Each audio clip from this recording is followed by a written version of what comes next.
Hmm. And welcome back, folks. It's been exactly 1 week since we last streamed. I promise. Don't It's, don't check. I swear to fucking God if you fucking do that shit to me. Fuck. well, they don't have to check because it has been 1 week. Yeah, it's been 1 week. They watch us every week, so they know. It's only been seven You know, days. guys, honestly, I'm really proud of us for keeping up this schedule. Can we get a round of applause for Yeah. keeping on this weekly schedule? Yeah, I gave up the weekly schedule. I'm gonna send the link out to the fellas real quick so that we can fucking you know we could get a more than just us in here. Or just us? Yeah, because it's kind of Yeah, fucking. yeah. This the weekly stuff doesn't do too well if it's just us. Yeah, no, you gotta get both. You gotta get the fellows in here.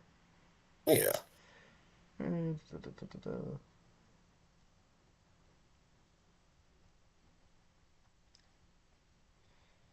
And if anyone's in the chat right now, I apologize. I am not looking currently because I'm like fucking sending the link. But yeah, welcome back, everybody. It's the Bioman 12 channel once again. We are reading three creepypastas today.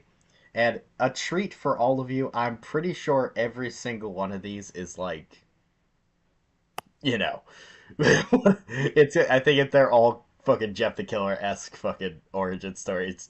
So that's pretty fucking awesome. we got Jeff the lineup.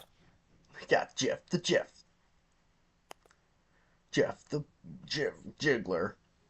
Jeff, Jeff is juggling. I'm Jeff the juggler. Wahahaha. Grant, I think we should start with Boris the boxer today. That's not a story. Like that's no none of the stories are called that. Like, oh Are you hello, sure? Agent Charles. Yes, I am sure. What am I reading then? The fuck are you reading? That's not one of the stories. Apparently, Boris the boxer. No, you're not. Here. Such a fuck ass. You're a fuck ass bitch, you know that? What fuck ass little shit. Fucking asshole bastard, I'm gonna kill you. I'm sending this to the fucking bad creepypasta channel. Oh, Nico is here. Hello, Nico. Oh my god.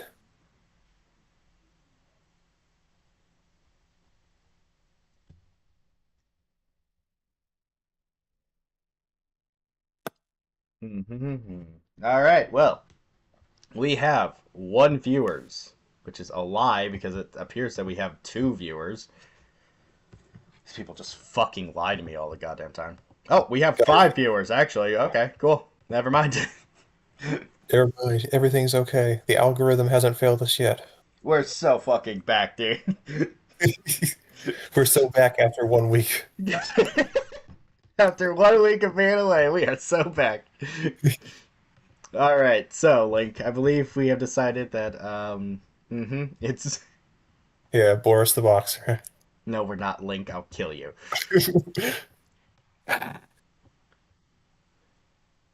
Link. I'll hit you with a goddamn hammer. You know that? And Stones. who would stop me? Who could stop me? Looks over, looks over to the window. I guess no one's coming. Other window shatters. Boris the boxer. Boris the boxer. What is this joke that you're on? Oh no. Just made this guy up. Yeah, I just created this guy in my little head. Oh, fucker. All right, folks. We have three stories to read today. We have Creepypasta Iris the Storyteller, Alone, parentheses, rewritten, exclamation point, and Ivan the Horrible, which is pretty lengthy, so, this is gonna be pretty fun. Let's get into it. We are going to read Iris the Storyteller first, correct, Lincoln Frono Douglas? Oh yes, Mr. Bioman 12. Awesome. Let's get into it. Iris the Storyteller by how the fuck do you say this name? Xiaodong 98? Sick. Yeah. This was published. Yes. What a silly name you got there. This was published in July. This was published July 12th. 29th, 2015. And it keeps popping up ads. Could you fucking Jesus, man? Just as a reminder, that was a decade ago.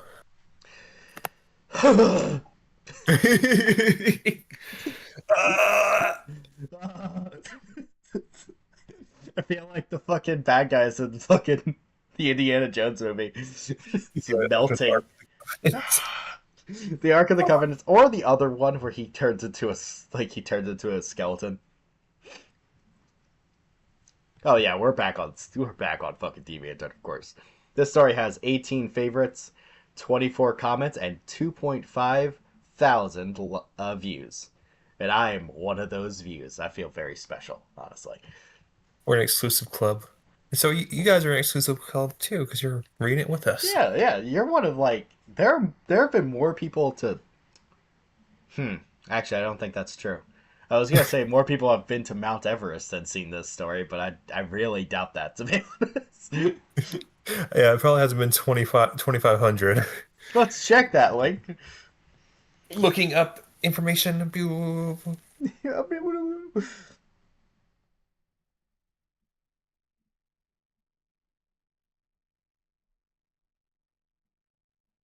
No, there have been more people to fucking get to the top of Mount Everest. There have been? Yeah, there's been 7,000 people. Oh, that's way more than I was thinking. Holy shit. Yeah, I mean, I guess it's not. I guess it's actually pretty fucking easy. Yeah, I guess it's not that hard. Yeah, you guys are fucking cool as shit. You're really like you're like top of the top, dude. Anyway, okay, this is in quotations right up the bat. Should I do a character voice for this? Well, What voice should I do? what are you feeling in the mood for after this week? The fucking name that came to my brain was Tamatoa Gaming Da, but Oh, what's what gaming time? that's a man. That's aged as fuck. Those motherfuckers haven't been around for like 2 goddamn years. Yeah, Um, it's fucking yeah. seven. Instead, I'll do a much less aged fucking voice, Linkara. Uh, Oh boy, the classics, uh, cracks, knuckles. yeah, I mean, it's been a week. You gotta get Yes, back to the business. My yeah. name, my name is Julie. This happened a long time ago, and I have almost got over it. But lately, it has come back to haunt me. I have the feeling that she is watching me. Yes. I have the feeling that tonight's gonna be a good night. Starts breakdancing. I have a feeling. And she will put an end to my. Oh, and she'll. Sorry, I fucking dropped out of the voice for a second. She will put an Yes. end to my life whenever I put my guard off. That's not the It's expression. not. So, I think you made guard down, but yeah. when I, when I let Why I let my guard off, just take the guard and throw it away. when I flip this switch and put my guard off. I will die anyway. It doesn't matter anymore. But I want to warn everyone out there that before I want to warn everyone out there about her before it's too late. Are you trying to be Morgan Freeman or Cuckoo Raving? I was trying to be like Kara, but it kind of. You know what? I'll do a fucking Morgan Freeman. Who gives a shit? Yeah, I was, I was 12 years old, and it was a beautiful day. Morgan Freeman named Julie. my name is. My name is Julie. She showed up in front of my house. Her right face was covered. The left face, right face. Everyone has to. She was in JROTC. It's Two Face. About She's Two face. Face. Yeah, Just like you could do a Two Face voice, yes. And I know you can because I've heard it before. We did it on last stream a week ago. yeah, we did it 1 week ago during the Gotham story. Her right face was covered with a bandage. Her wavy brown hair was let down to her waist, and her brown eyes were red from crying. She claimed that she was Iris. The ancient Egyptian god. My brother's girlfriend. My brother, Josh, go to a faraway school from our house. Okay, well, actually, okay, I'm dropping the voice because I gotta like focus on actually reading this because this is absurd. My I think brother, it's yeah. I think this whole story's in the quotation marks. Oh, then it's just gonna be me. Fuck that. I'm not doing the Morgan Freeman voice the entire time. Also, my brother Josh go to a faraway school from our house because he wanted to try to live on his own. In this economy of It's 2015, yeah, I mean, it's only gonna be worse for him.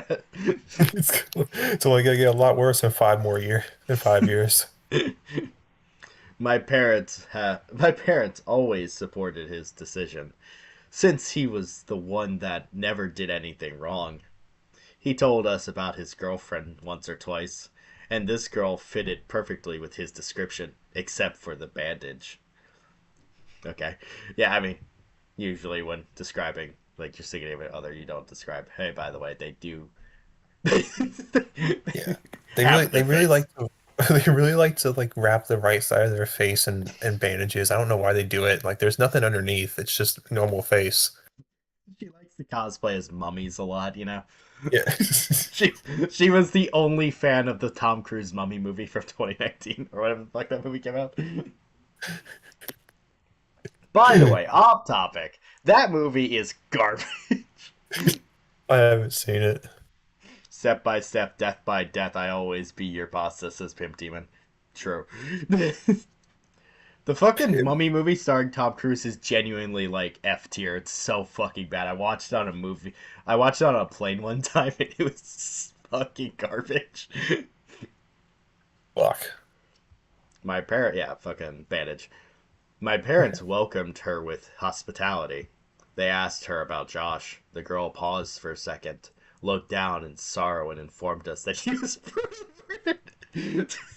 Oh, I don't think that's your job to do. Like, I think usually the cops say that. I have good news and bad news. Good news, I'm your son's boyfriend, your son's Uh, girlfriend. Bad news, he's Your dead. brother has been killed. Your brother has been brutally maimed. I remember when I was bottom of the pin. I was crazy. So spit to it. I don't even understand what that means, but cool shit, man.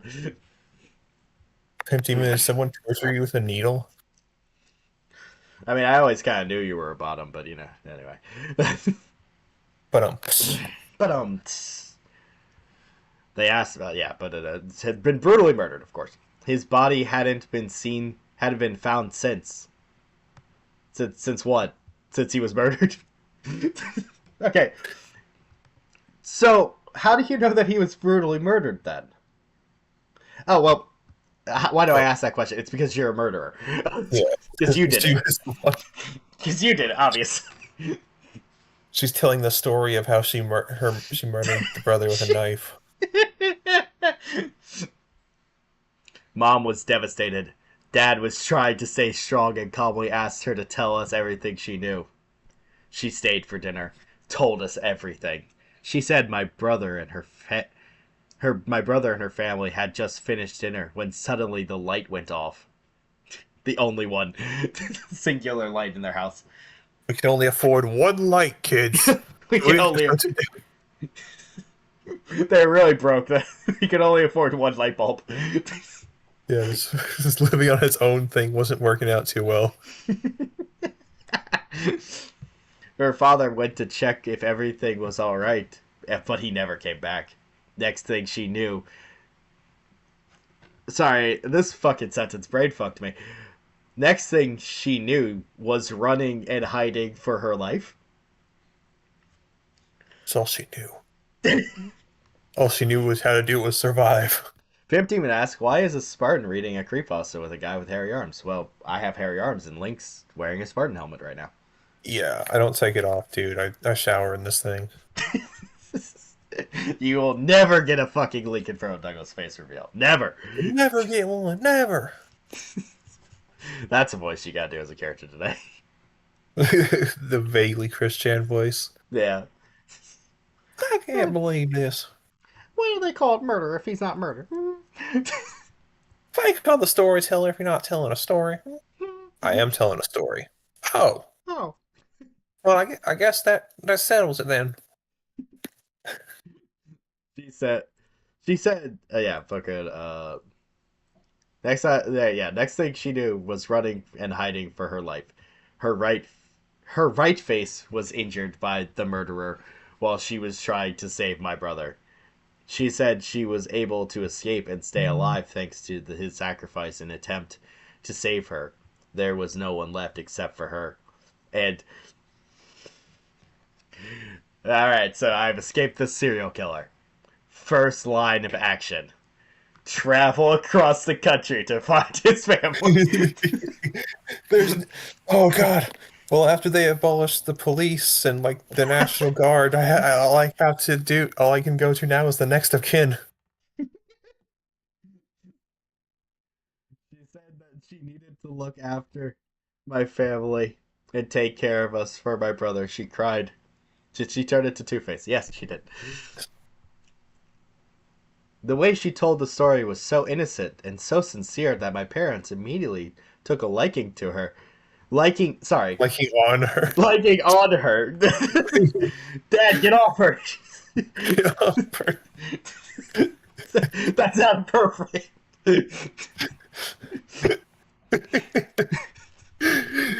Oh God, I missed this after a week. The best part of the week, honestly. It's the best part of the week. Best part of the 5 months. The 5 months, no, it's a week. Yeah, I know. Sorry. They were So they were appreciate that she had come and treated her like their daughter. What? they were They were wait, appreciate. they were appreciates. They were appreciate that she had come and treated her like their daughter. Okay, so there's like a lot of things wrong with that sentence, but I don't want to get into all of them. I just think it's funny that the subject changes immediately halfway through because they were appreciate that she had come, and then it swaps from talking about her to talking about them treating her. It's a lot. It's great. It's a fucking a silly little. Silly little sentence. They had come and treated her like that. Yeah, Yeah, weird, isn't it? Evil, I think, even. yeah. This could quantify as evil. Like, objectively, this is an objective evil, I think. This is evil. She was nice to every space one. Even my neighbors liked her too. Well, yeah, I would assume neighbors were included in everyone, correct? Hey, Iris, can we call the cops about my dead son yet? No. No, no. Not right I now. don't really wanna, to be honest. I mean, It's just a I mean, I'm touchy just, subject for me right now, dude. Come on. yeah. I mean, I'm Yeah, just keep going. I know you have a funny joke. I'm just settling in. That's just, it's a lot to deal with right now. Moving in is a very stressful time. I don't want to have to think about how my boyfriend was brutally murdered in front of me. I ran halfway across the country to get to your guys' house. but, love you. Love that. I couldn't help thinking that she was hiding something. No shit, dude. Obviously. There was Huh. once. Wonder Sorry, what continue. could be she's hiding. Hmm. Stroking my chin. Choking my chin, smoking my corncob pipe. Hmm. Hmm. Watson, I think there's a problem here. What's the problem there? Is that? That's not. Oh, this is And elementary. this is elementary. he sound like Creeps or Pasta? Oh, that's a fucking voice I'm doing today. I'm doing Creeps or Pasta, dude. Like, all right. There was once I saw her without the bandages, only in mere seconds, but I saw it. Under that bandage were three long, deep scars that there were three long, deep scars ran along her right face. What is this with right face? Right side of her The face. right side of her face. She does have Or two faces. She's not the girl from that fucking manga. Like the fucking spiral face bitch. She noticed me staring at her, so the girl quickly covered her scars, gave me a faint smile before fixing her eyes on my bruises. Her oh, bruise? Oh. Grant. What? This might this might be Google Translate. Yeah, I kind of put that one together, to be honestly. But she, the person's from Vietnam. Yeah, yeah. What is it with Vietnam? Why do Vietnam people like creepypasta OCs? Because we've read that other story. The fucking Wisteria twins was also from Yeah. Vietnam, I think. You know what? Cultural exchange, you know? Yeah. It's fine. They give us something, and we give them creepypasta OCs. You give us foe. Look, we get pho and banh mi's. You get creepastas. They I'm also. sorry. I'm sorry for poisoning you guys with Sorry. creepastas. This is not a fair trade, I'm sorry. This is not a fair trade. I'm sorry. This is this is the worst thing America's ever done to Vietnam. You give us these little cool little cultural items. We give you the worst thing possible. We give you creepypasta season, napalm. Oh, that's fucked up. Anyway, her eyes went wide. She asked me why I got those, and I told her everything about Leah. Okay, okay. A 17-year-old slut from my school. What? Son of a A bitch. 17 years old slut of my school. Wait, that son of a bitch keeps swirling around. This is actually pretty smart. You can fucking find out if she's the murderer because you're gonna tell her about this slut from your school. And if she gets murdered, You first off, yeah, first off, you get rid of the slut. Second off, you f- you get to find out that she's your brother's murderer. It's a win-win. I love that it's a girl, obviously, because it's a 17-year-old. I guess actually Leah. I guess that's a gender neutral esque name. It's Leah. Nah, that's a girl name. No, no, no, It's a 17-year-old slut, but it is a son of a bitch. So she's she's gender fluid. no. So he's changing back and forth. The son of a bitch kept swirling around. Swirling around is crazy. Would have a night with the telling the guys from the football team to punch people for her own amusement, and she would have a night with them in return. What the fuck? She's fucking Fucking dudes. slut. She's fucking dudes as like.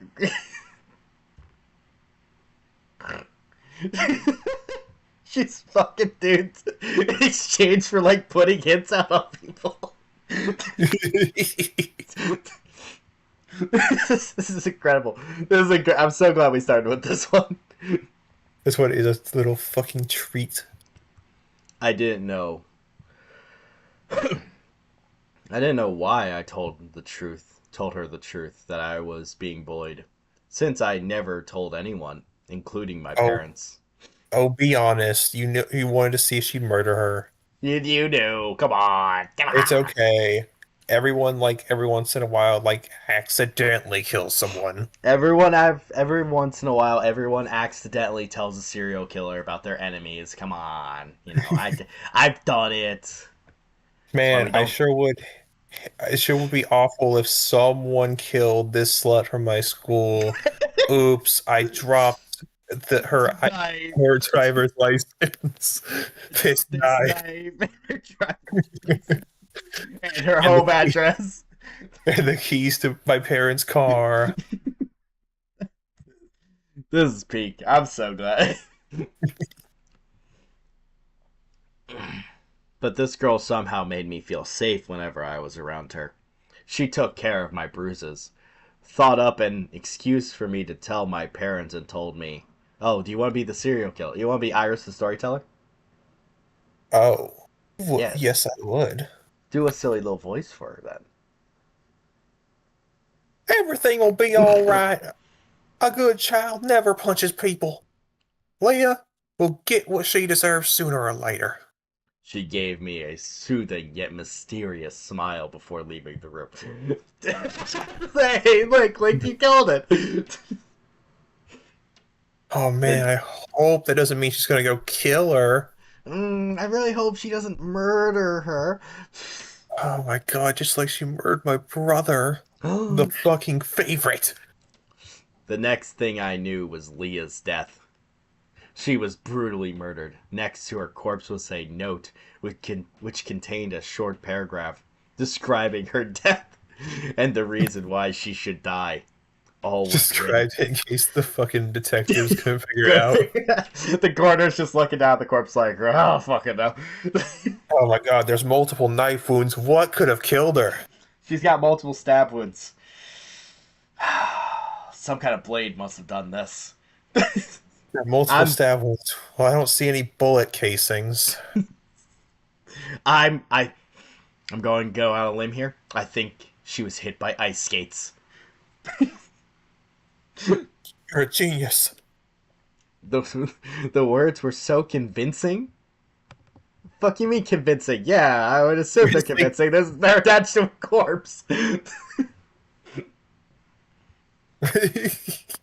That wait, oh, you mean convincing like she was arguing that this bitch should have died? Yeah, I thought at first she was saying she was just She was convincing you that the murder was that the murder happened. yeah. But now she's pulling like a fucking Punisher on him. Yeah, she's like, I mean, but like, she definitely deserved to die, though, dude. Like, did you see There's her? her She was a what? slut of the school, dude. Come on, like, She was the iconic slut of the school. she was the It's school's bas- iconic slut. it's basically like a school mascot.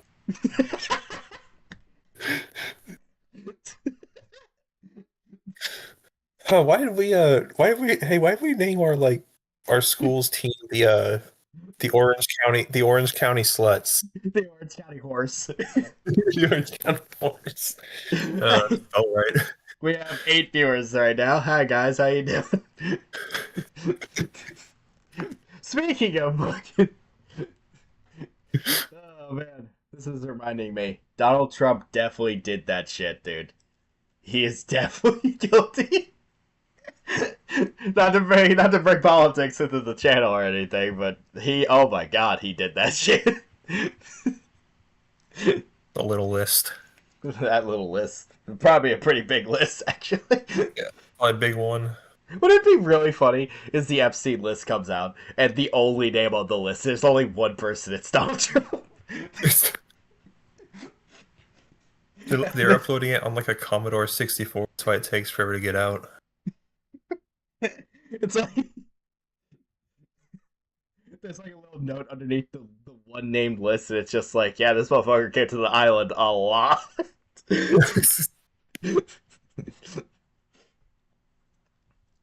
Where the fuck was I? Anyway, yeah. Policeman secretly agreed. Yeah, but then when their eyes caught the sight of Leah's bloody corpse and her intestines scattered on the floor, they immediately removed that agreement off their head. Well, why would they see the note before seeing the corpse? Oh, hey, look, a note on the ground. Oh, this is pretty convincing. Oh! Okay, who's the jokester that left a note saying warning viewer discretion is advised in front of the dead corpse? Weeks passed. The murders in my town increased. That was when I realized most victims were somehow related to my family. Leah, my dad's boss, my mom's annoying patient. What? She went into a hospital and killed a random guy with cancer or something. Oh, this dude's so annoying. He has a fucking broken leg and the bone's sticking out. Ah, And I wish some someone would bully. kill him. I wish someone would murder him. I just wish someone would just grab his little neck and go and snap it. I wish someone would take the bone that's sticking out of his leg and fucking rape his eye socket. Some bullies that often picked on me. I didn't know why, but I knew it was her. Well, I could imagine a couple reasons why you would suspect her. She fucking. Okay, to test to see if you're the murderer, I'm gonna tell you all about Leah. Okay, I'm not convinced you're the murderer yet. Let's list off a few more names. Let's list out a few more people who it would be kind of cool if you murdered. This girl's sitting here like fucking Dokes or fucking Dexter. Like, I'll fucking off to you, motherfucker. Murder 7 more people and I'll fucking get you. I Whereas, almost have enough. I almost have enough evidence to pin you. Before I do that, I really hate that dude who threw an ice cream cone at my face yet last week.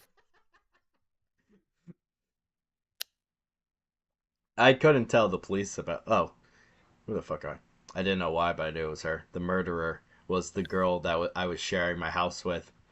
I couldn't tell the police about her. Not after what she had done for my family. I mean, you could definitely. Yeah, you could. Just I nothing mean, you stopping could you, actually. My done dad for your was. family. What, killing your brother? My Remember dad she did was. that for your family?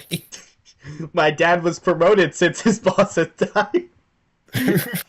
And now I was the favorite child. That's how it. That's how it works, right?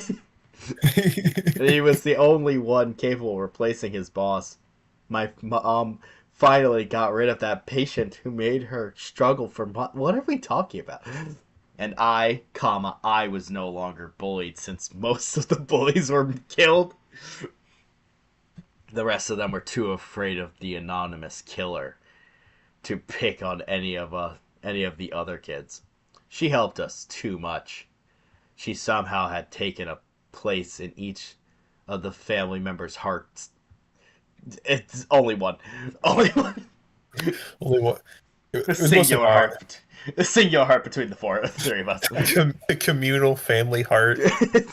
It's like gross. It's like big. There's like big tentacles sticking out of It's, it. it's like the fucking fates from Greek mythology slash the Hercules movie. Yeah, They share around the fucking heart. yeah, yeah. She somehow take yeah, fucking. She was a sister to me. She was like a sister to me. The big, the big one. The big sister. Not the little sister, in case anyone was confused. That I could always have her shoulder to cry on, and she would take care of everything for me. I knew this was wrong. I had been thinking and thinking and thinking, then finally decided that I should talk to her. Maybe she would listen to me, since she was always tried to protect me. Uh, hmm. Counter argument. She was dating your brother, and now your brother's dead. So I think you're probably lower on the totem pole. Yeah. I think she'll still try to murder you. She's probably gonna fucking like rip your face off. I She's tell you probably gonna this. eat you, dude. She's gonna grab you Yeah. by the face and go. "Ah, nah, nah, nah." Yeah. She's gonna tell a story about how she like cut your head off. I went to her door. I went to her room, knocked, waited, but the door wasn't opened. I tried to turn the doorknob, and to my surprise, the door opened. This has never happened before in human history. What the fuck? This is Holy so fuck! strange. Oh my god! Someone It's finds supposed to work like this? there. Wait a minute. You have a door handle? I don't have a door handle. I just have a big hole. I just walked through the big hole in my wall. I have a big hole with a note from my dad saying, "I owe you one doorknob."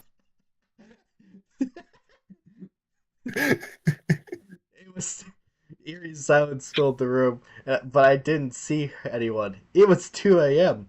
Where was she? Murdering people. Because she's a Yeah. murderer, you fucking imbecile. Well, here's the problem. Okay. Mhm. Yeah, of course. You went to her room at 2 a.m. instead of 3 a.m. She has to wait. You have to wait for the clickbait title. Yeah, you have to wait until J Station shows up and goes, Yeah. guys! Guys, I think my I'm brother's so. ex. We're so fucking dated, dude. J Station hasn't been on YouTube in like fucking 6 years or some shit. These references we're throwing out, Tamato and Gaming on J Station, are really timely. Really? We're on the fucking cusp of fucking the modern media. Like, fucked up. Where was she? Right then, the window of her room opened. The girl climbed in through he window, covered in fresh blood. A sadistic grin etched onto her no longer innocent face. Well, which one? The right one or the left one? Yeah. I guess it'd be the left now because the Oh, right one's still covered, right? wait, no. Oh The no, it's bandage not. was Band's removed. removed. Yeah, the bandage was removed. Oh God. Revealed three long, deep scars that made her appearance somewhat disturbing. Seeing me, her smile fainted. Fainted? Painted. Fainted? Uh, Someone get the smelling salts. The smile is fainted. a little bit, and it almost turned into an annoying frown. But then it grew wider. She asked me what I was doing in her room. I told her what I thought and tried to convince her to stop her killing. The girl wiped the blood on her face. She wiped more blood onto her face. She, Like more. she pulled out.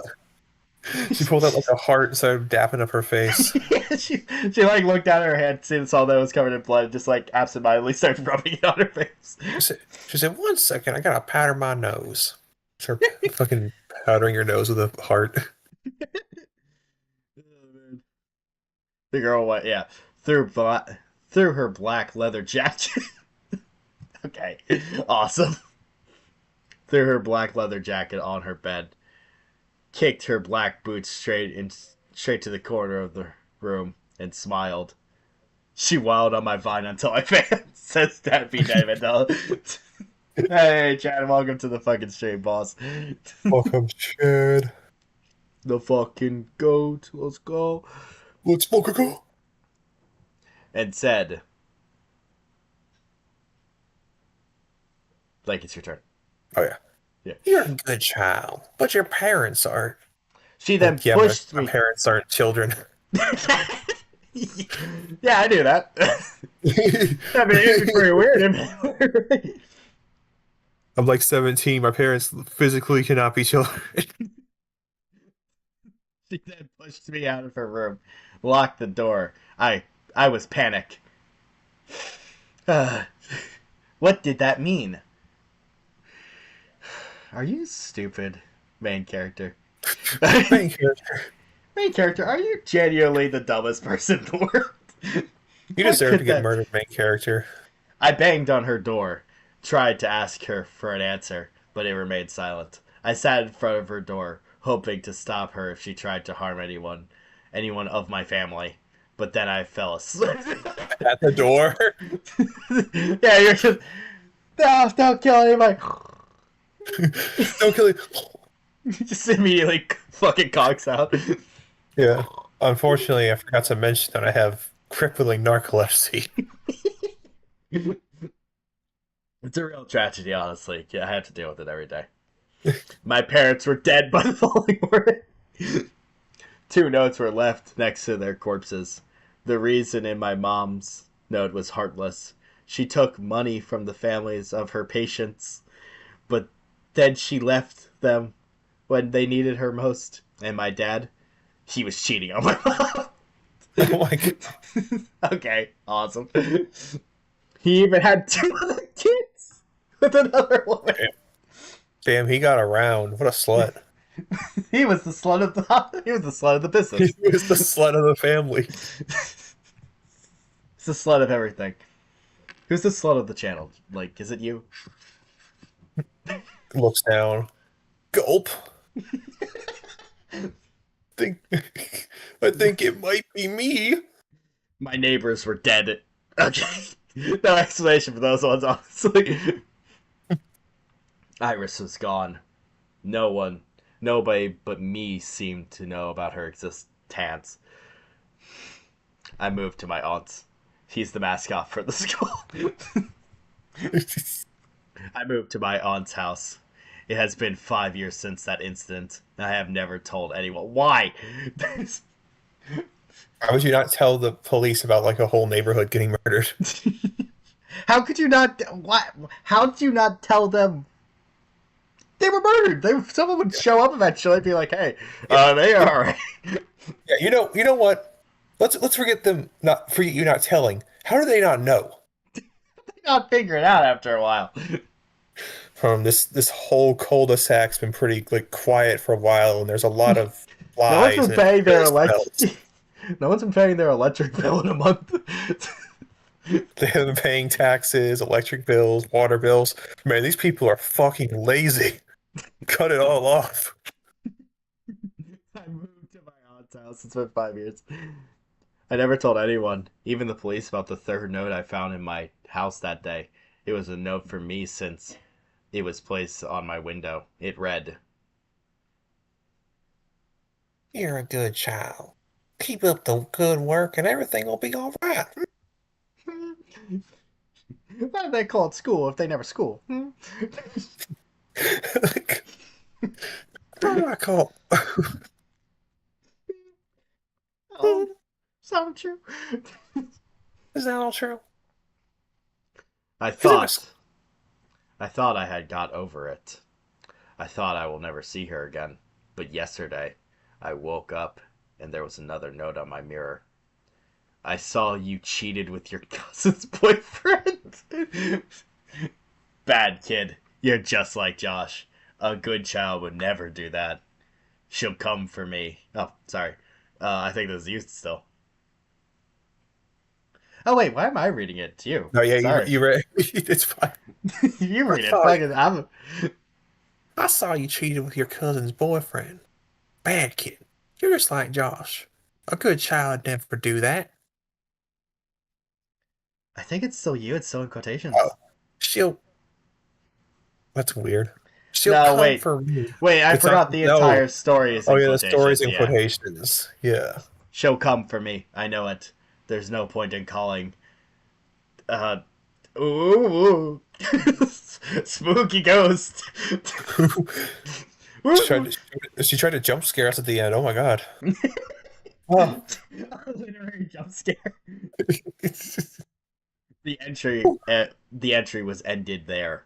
The policeman said they found Julie's body this morning, unrecognizable as she was tortured to death. They found the note as well, but they never found the killer. Bum bum Dun, bum. dun, dun. So that was a great story to come back to, That honestly. was an interesting story. That was certainly something. Okay, so that was bad. But I mean, to be completely honest with you, I very much have missed reading these. I've missed Yeah. reading creepypastas, so I'm not even that mad about it. And I know that you're Vietnamese, so like, and it's been a decade, so you're probably like in your 20s at this point, Yeah. and you're Vietnamese. I'm sure you don't look back on this with like blazing pride or anything like that. Yeah. It's pretty bad. It was shitty. It was poorly written, and the main character didn't make any fucking sense. Um, Yeah, the storyline was just, oh, girl kills my obviously kills my brother. I'm going to totally ignore this though. I'm going to ignore this forever. Every character is ignored. This story was just stupid and kept complaining. Yeah, fucking Agent Charles says it's the kind of bad that's fun to laugh at. Yep, I agree. Fucking Yuki Sane 1001 says, "Ooh." Ah! Oh, sorry, you scared me. Oh, someone says, "Do you mind Do you mind if I make a video reading this creepypasta? I will credit, and then the fucking author thanks them a lot and gives them a RP hug. Oh, that's sweet. That's adorable. Yeah. That's fucking adorbs. See, again, I'm not angry. I tell this is just kind of funny to be honest. Interesting. So she's a killer with understandable causes.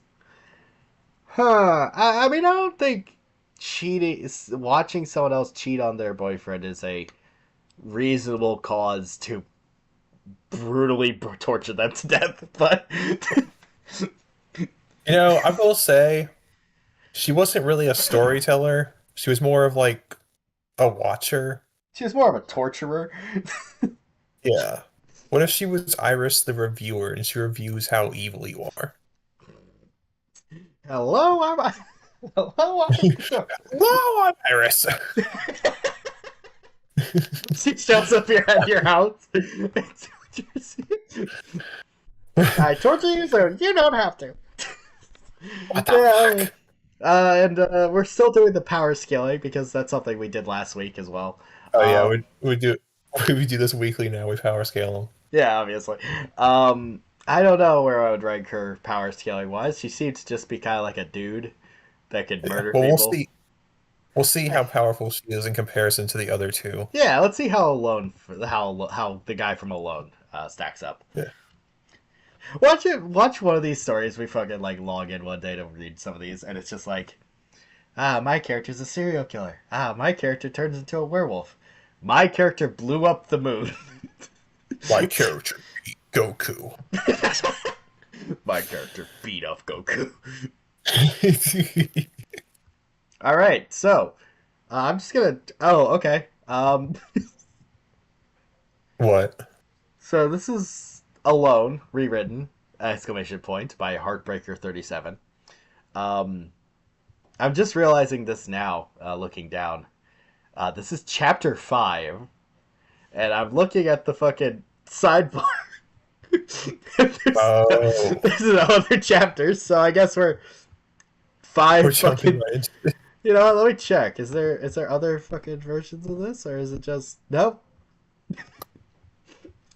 Nope, it's I guess just the other ones are this. gone. Yeah. This is just like fucking the Dark God creepypasta. Oh, I think I see this one. This one's Alone too, but this is Alone rewritten. So I think I'm just gonna stick to my guns here. We're just gonna read this one. Also because the other Yeah, one is we're 17 pages, and I don't feel like doing that today. yeah, we're gonna fucking pull a dark don't fight a dark god dummy. Don't fight a dark god, idiot. Yeah. All right, fellas. This is Alone (parentheses rewritten exclamation point) by Heartbreaker 37. This was posted April 28th, 2022, and it has one chapter and 2 pages. The description reads: So, I was bored one day and then went, hey, what if I rewrote some things to see my improvement? And boy howdy did I do that. This is a total rewrite of both Aaron Dark's (parentheses the original) version of Alone, as well as Mahio C's perspective of it! Exclamation point. Artistic license, woo. Okay. Aaron's POV, Chapter 5, Mess Up. Also, I love that Aaron's POV is written before Chapter 5, so the title Chapter 5 is in his POV. It's like he's like walking down the stairs and all. He looks up and he goes, "What the fuck?" And it's just like the words Chapter 5. What the f Wha- What the fuck? Mom! I Ah! think I finally snapped! Oh god, just like your father. Oh jeez. Apparently, fucking no one can fucking type things in the chat. I'm reading the fucking thing. It's weird. Fucking Anthony and Raptor Rex are shadow banned from the fucking channel. I am not doing that on purpose, guys. To What clarify, if I am not shadow banning anyone on my channel. fuck, they found out, Grant. Ah, damn it. Fucking Raptor Rex. Now we gotta let him back in. Damn Hey, it. hey, you muted when I said that, right? What? Oh When I yeah, we s- when I gotta yeah we gotta bring fucking Raptor Rex onto the call. no, yeah, can't I stand those guys. I miss when they were shadow banned. It man, I pissed me off so fucking much. let's go back to our I hate Raptor Rex channel. Talk about this. Oh wait.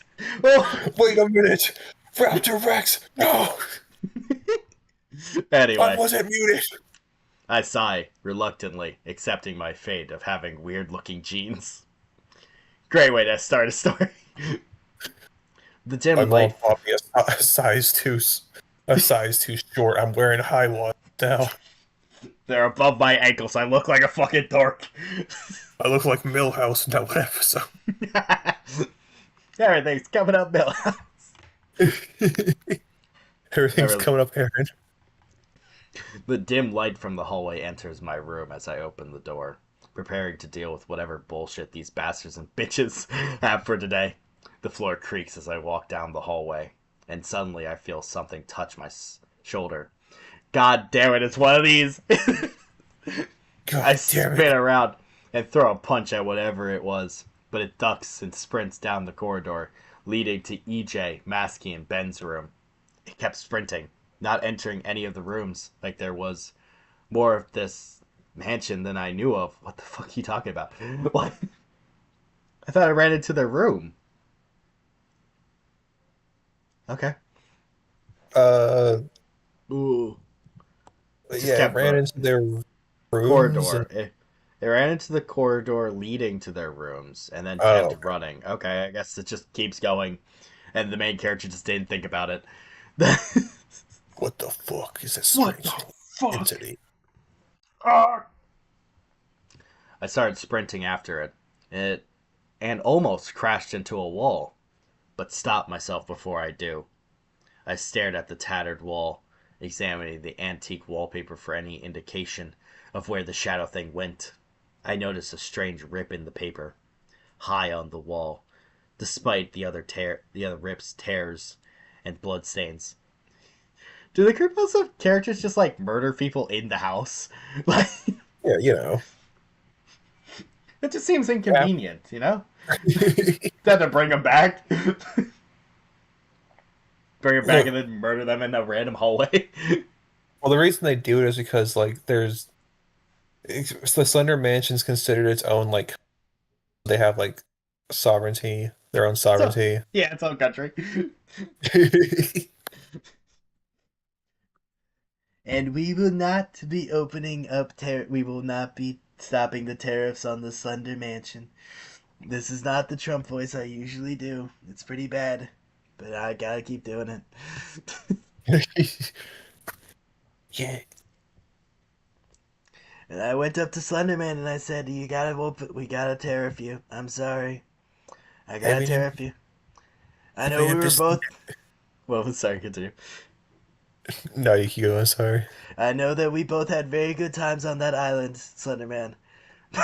but but we can't. We gotta keep. We gotta put the tariffs on you. I'm sorry." Eminem, just sitting there, man, and I said you have too many people. You can't be doing that. I reach up and towards the rip, but I'm too short for this shit. I stand on my toes and extend my arm a bit, and pull the wallpaper down. I stare at my discovery. A very fucked up door. It's got like a skull painted on it. Ah! Like It's got teeth. It's made of flesh. It has teeth. it's got like an eye for a fucking doorknob. It's got a tongue for a doorknob, and you just look down and you go, "Oh, I don't want to fucking hold that." Really gotta open this thing. I mean, do I know for certain it went in here? Damn, that's a lot of rust on the. Oh wait, should I do the creature possible voice for this story or for Ivan? Um, I mean, this story's almost done, isn't it? That's true. Pretty much, yeah. All right, I'll just do a fucking. Hmm. There's no voice I can do.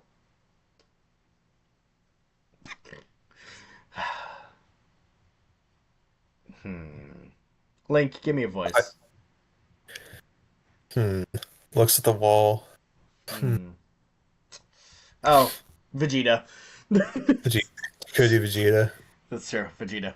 I love doing the Vegeta voice. Damn, that's a lot of rust on that handle. I love doing the Vegeta voice. Well, well. Kakarot. These are also Well, well, rust. well. Well, well, well. Damn, that's a lot of rust on the handle. I carefully, I carefully reach my hand towards the handle and turn it. The door loudly creaks as I pull it open, and I'm met with a pitch black room. I look behind me to make sure no one was watching, and I gently close the door. I need a flashlight. I tell oh, it just goes back. Okay. I jog back to my room and jumble through my nightstand drawer, looking for a flashlight. I finally find one, so I pick it up. These are very necessary details for the story. It's building atmosphere, I Mr. don't. Byron. But I pick it up, I pick it out, and slam the drawer shut.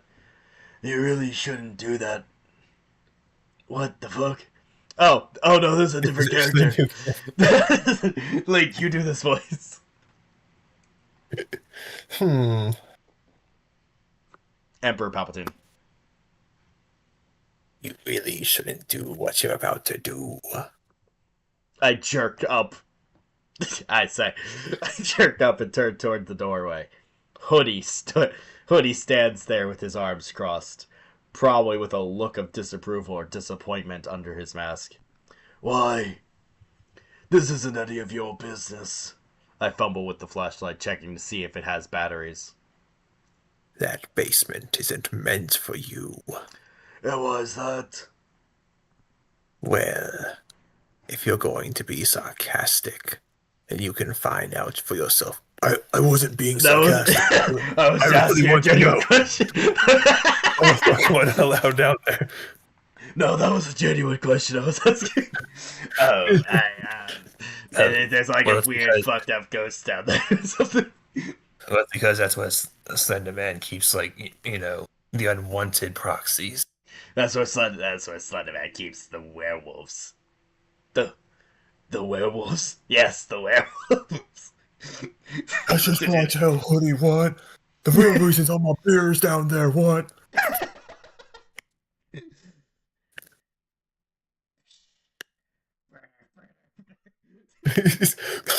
Murder, murder.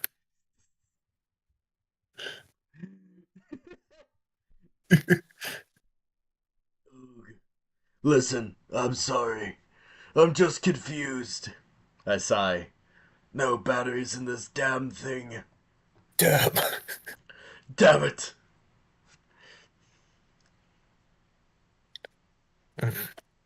You want to know what's in the basement, right? I I nod. I almost did in the Vegeta voice again. I nod and he tosses three batteries onto my bed. Confused, I look down to the batteries and back to the doorway, which is now empty. Oh, this is funny in the Vegeta voice. Hmm. He's chill, but holy fuck is he creepy. I put the batteries in my flashlight and walk back out towards the door to the basement. And that's it. That's it. That's it. Uh, hmm.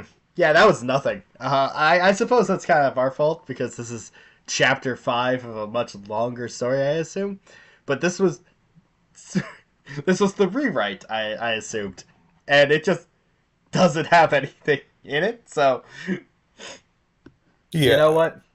Executive decision. Next week we'll read the full story. We'll read the original story to actually know what the fuck is happening. But We'll see if alone is worth it. but yeah, no fucking notes really. This is just kind of fucking lame. Didn't really make any sense.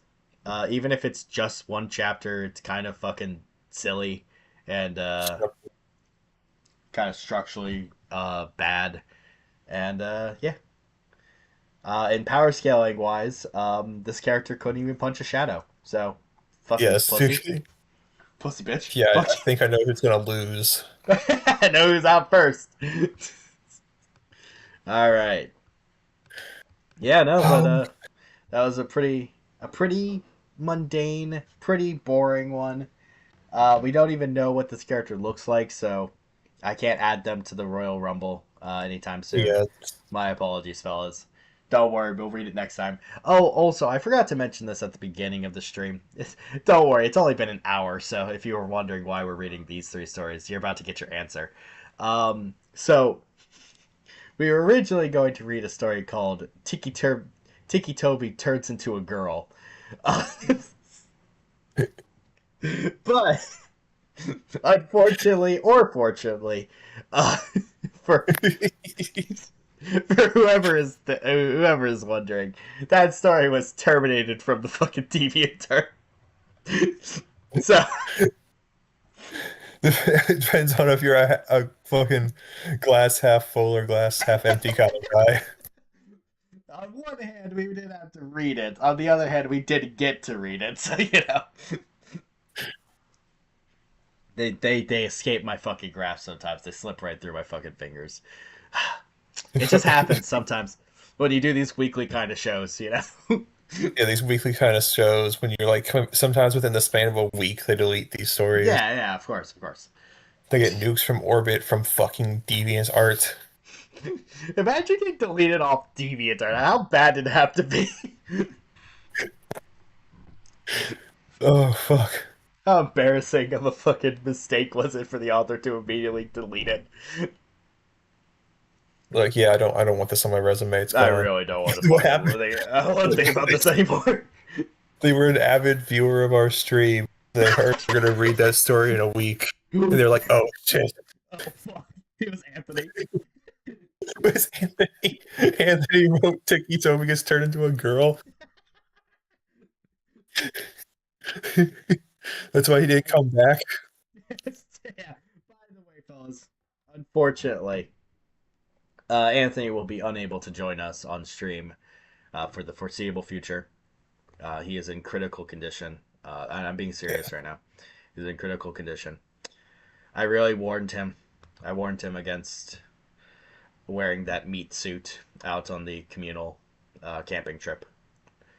yeah, That man didn't last 45 minutes before Big Brown showed up. That's what we call the yeah, big bear. That's what we call the bear that lives in the woods.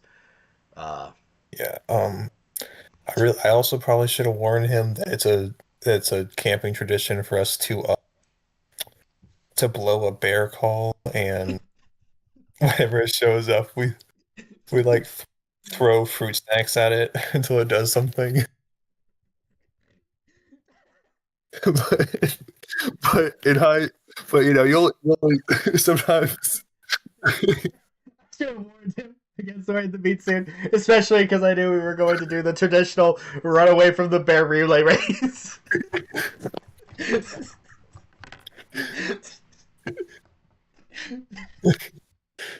He's But dead. He is dead. yeah, Straight. sometimes you just don't think about these things in the. In the You're moment, like, man, or like 3 weeks beforehand when he told me he was gonna do it. yeah. But you live and learn. Well, You live Anthony and learn. does like we do. Well, yeah, he's dead, but it's a learning lesson for everyone else. Yeah.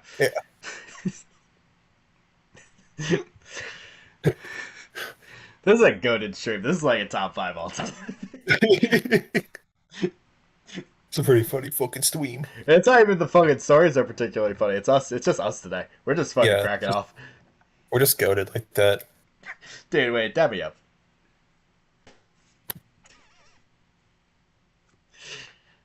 Me and Link are Did you not in hear the it? same house. I high fived myself. Yeah. So, shall we begin? Ivan the Horrible by Creepy Girl. Sorry, CR33PY Girl dash 666.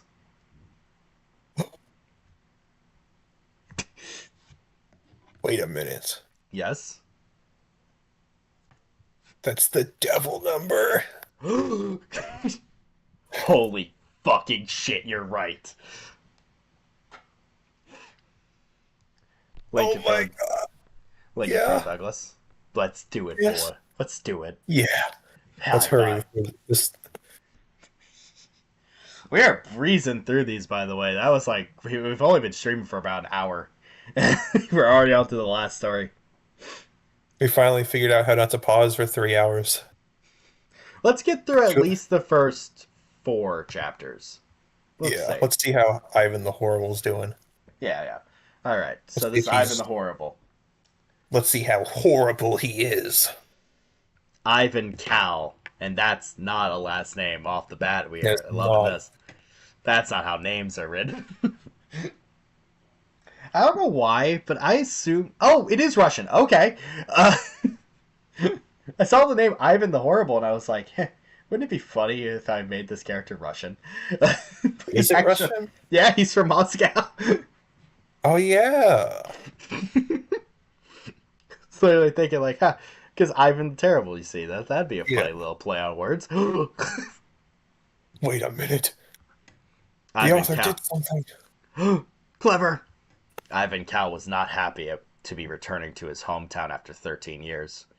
It seemed that fate itself wanted the 23-year-old man to come back to his roots. Wait, You're not 23.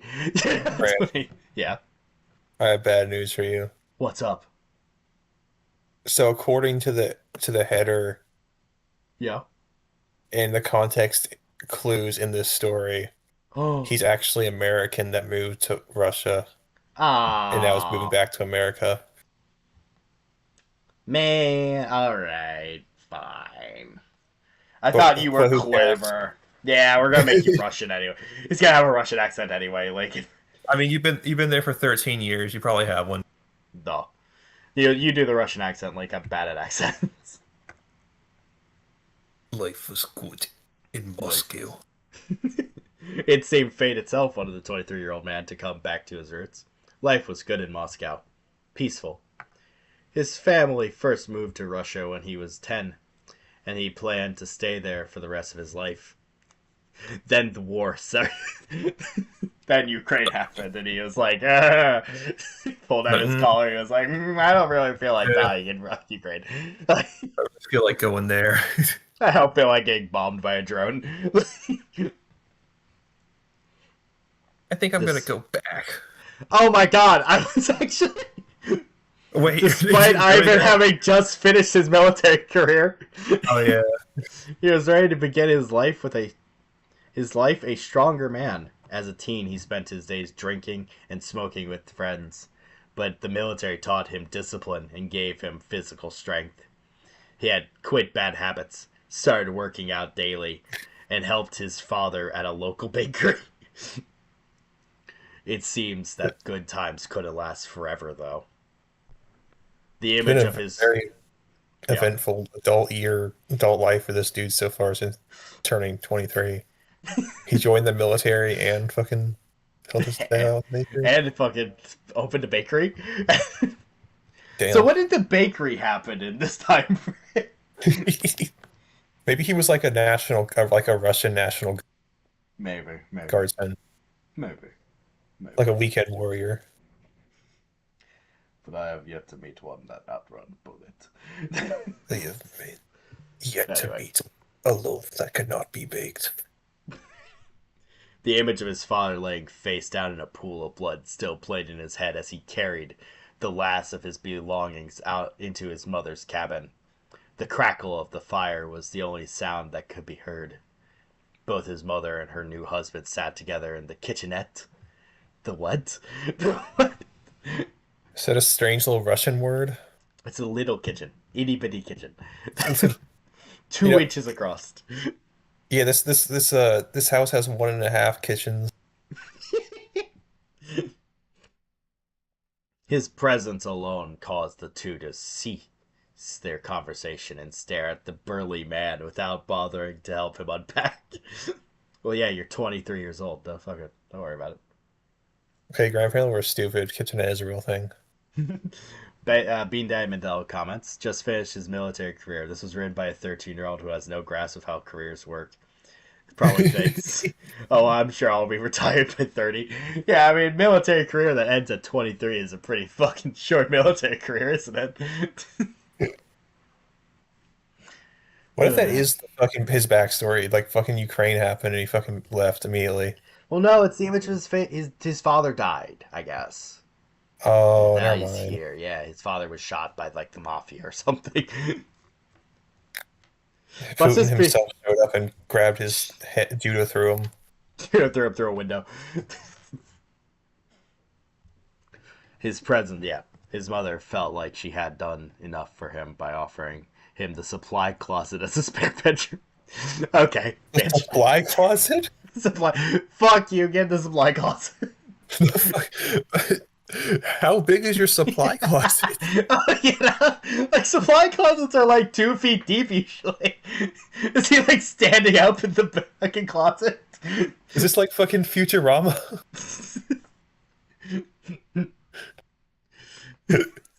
Oh yeah, well these fucking these robot closets. Ivan promised her that his stay would be temporary as he planned on getting his own place once he had saved enough money. As as much as he had loved his father, and as close as the two were, not a cent was left for Ivan after his father passed. Fuck you, What? son. Fuck you, son. Son, I have a confession. I spent all of the fucking money you get from my death on the bakery.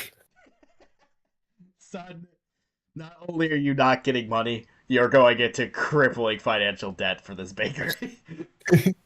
Also, you're going to be living in the closet. You're going to be living in a closet. And this is not a euphemism for you being gay, to clarify. You're literally going to be in the closet. As much as. Yeah. No, that money went to his mother. Ivan had one. Oh, she's going to die. Oh, he's going to murder his mom. Okay. Yeah, he's gonna murder her and move to Alaska. Ivan had wondered if it was a way to apologize after all the years they had been apart.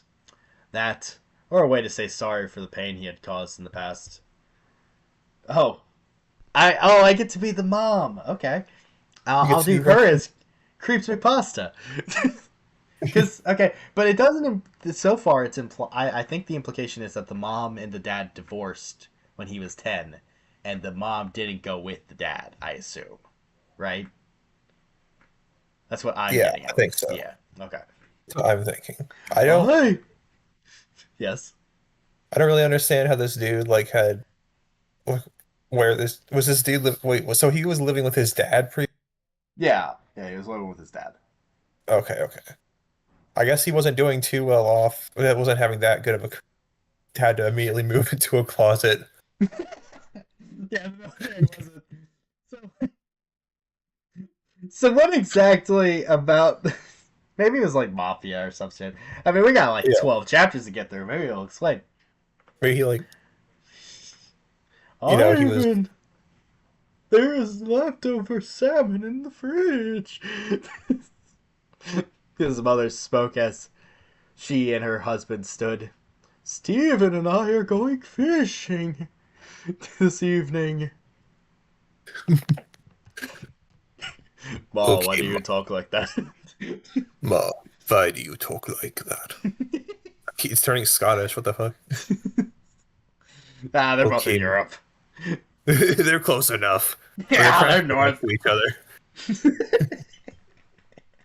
Okay, Ma, be careful and come home if you get too cold. Ivan told his mother. She merely tipped her head to her son as she and Stephen walked arm in arm out of the cabin. She tipped Strangely, her head. she yeah, she gave him like that fucking like the mafia little tip. It's just a nod. Yeah, she tipped her hat. She tipped her fedora.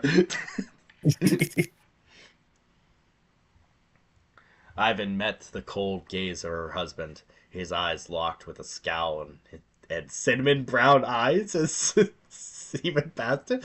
That's a very How intimidating. Cinnamon brown. that's very like that's such a loving term as well. Who the fuck calls their fucking mortal enemy's eyes cinnamon colored? Ah, my mortal enemy. whose eyes were a terrible, awful cinnamon brown. Terrible, awful, luscious cinnamon brown. Delicious cinnamon brown. It was quite delectable.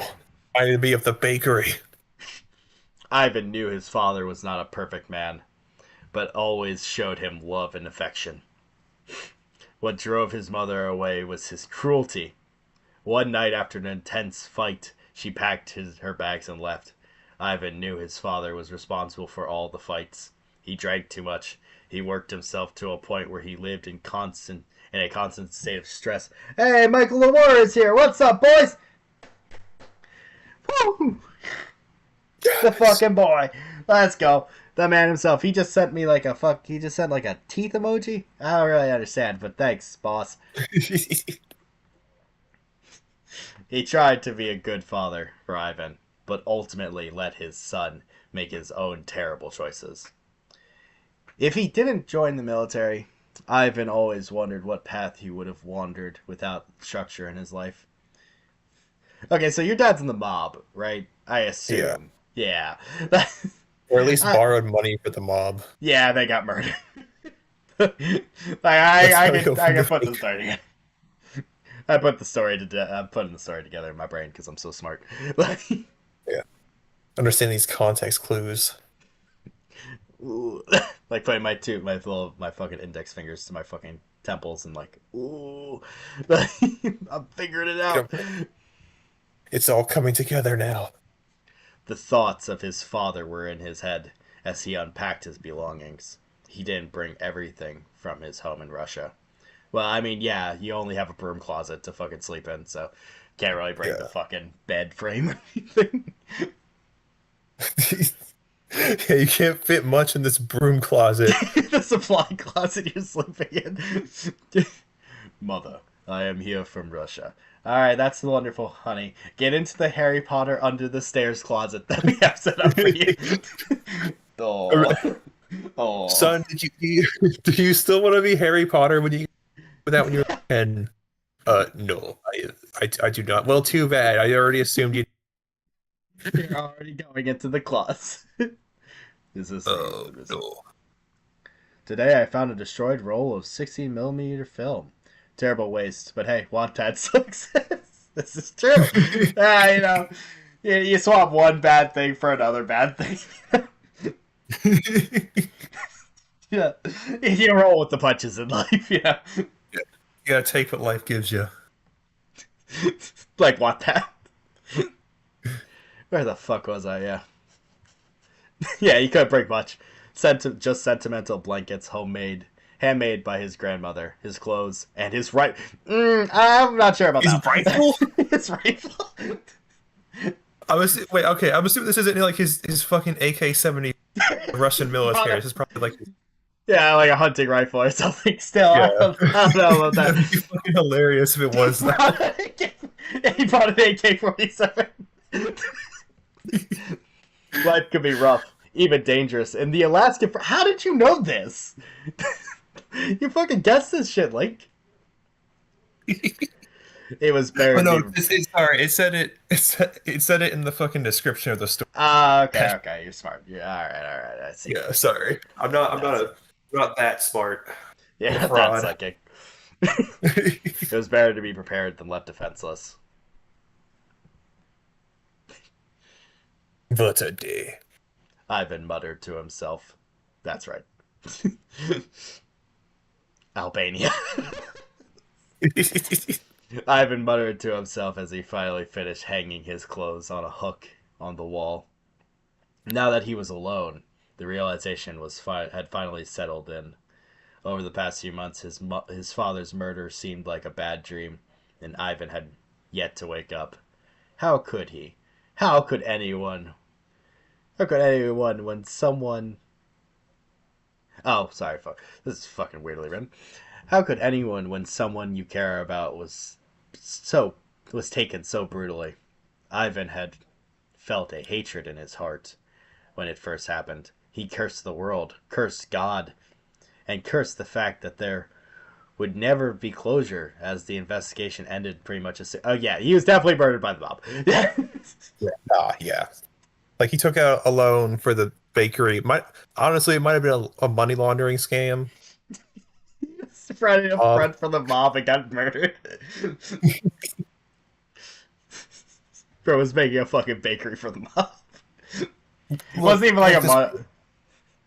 I mean, it wasn't actually. It turns out he wasn't involved in like a money laundering scheme. The mob just really liked the bakery, and they got into a fight in the bakery one time, and he got shot. The mob really liked the bakery. They wanted to take it over. They shot him. Ivan, yeah. If only he could find whoever had done the horrible deed. He swore he would make them pay. Well, I mean, you're in Alaska now, so that's Yeah, probably not gonna happen. I mean, you're not gonna find Yeah, the killer in Russia. you kind of Right. left the whole situation behind. You can't really do that anymore. But now, Ivan was different. He was numb. If there was a reason behind his father's murder, then he wanted to know. What was the motivation? What was the reason? With a sigh, Ivan stood and went to the kitchenette. He knew that even if there was a reason, he would likely never find out. Maybe it was best if he didn't know, for those were the thoughts that kept him up at night. Okay. Okay. Cool. So your mom's. So you're like. So from this first chapter, what we have gathered is Ivan served in the military until he was 23, and has since moved back to his mother's house to live in a broom closet. I just can't get over that one. In a broom closet. Are Alaskan supply closets like fucking huge? I suppose not. Maybe they're like maybe the size of your closet like changes depending on how big the state you live in is. So like a supply closet in Rhode Island's pretty small, but you should see the ones in Alaska, dude. Yeah. Like, practically a house in there. I made this joke where it's like the robot closets from fucking Futurama. All right. Chapter 2. A nightmare. The pile of firewood had grown since Ivan had finished unpacking. His hands were blistered, and sweat trailed down his neck. It was the one job he had. His mother and her husband had taken the first pile into town to sell. It was noon now, and definitely time for a break. Ivan stuck the axe into the stump where he split the firewood. It split it. It's like ah, damn it! Yeah. And headed into the warm cabin. This story's riveting so far, dude. The story's so fucking cool. This motherfucker's chopping wood. Chopping wood, he's in a supply closet. He's Harry Potter maxing crazy styles. With all the work he had done, he regretted his morning workout. Cutting the firewood was work enough, and his upper body was feeling it now. Instead of snacking on some venison jerky in the pantry, Ivan simply washed his sweaty face, then plopped down on the couch.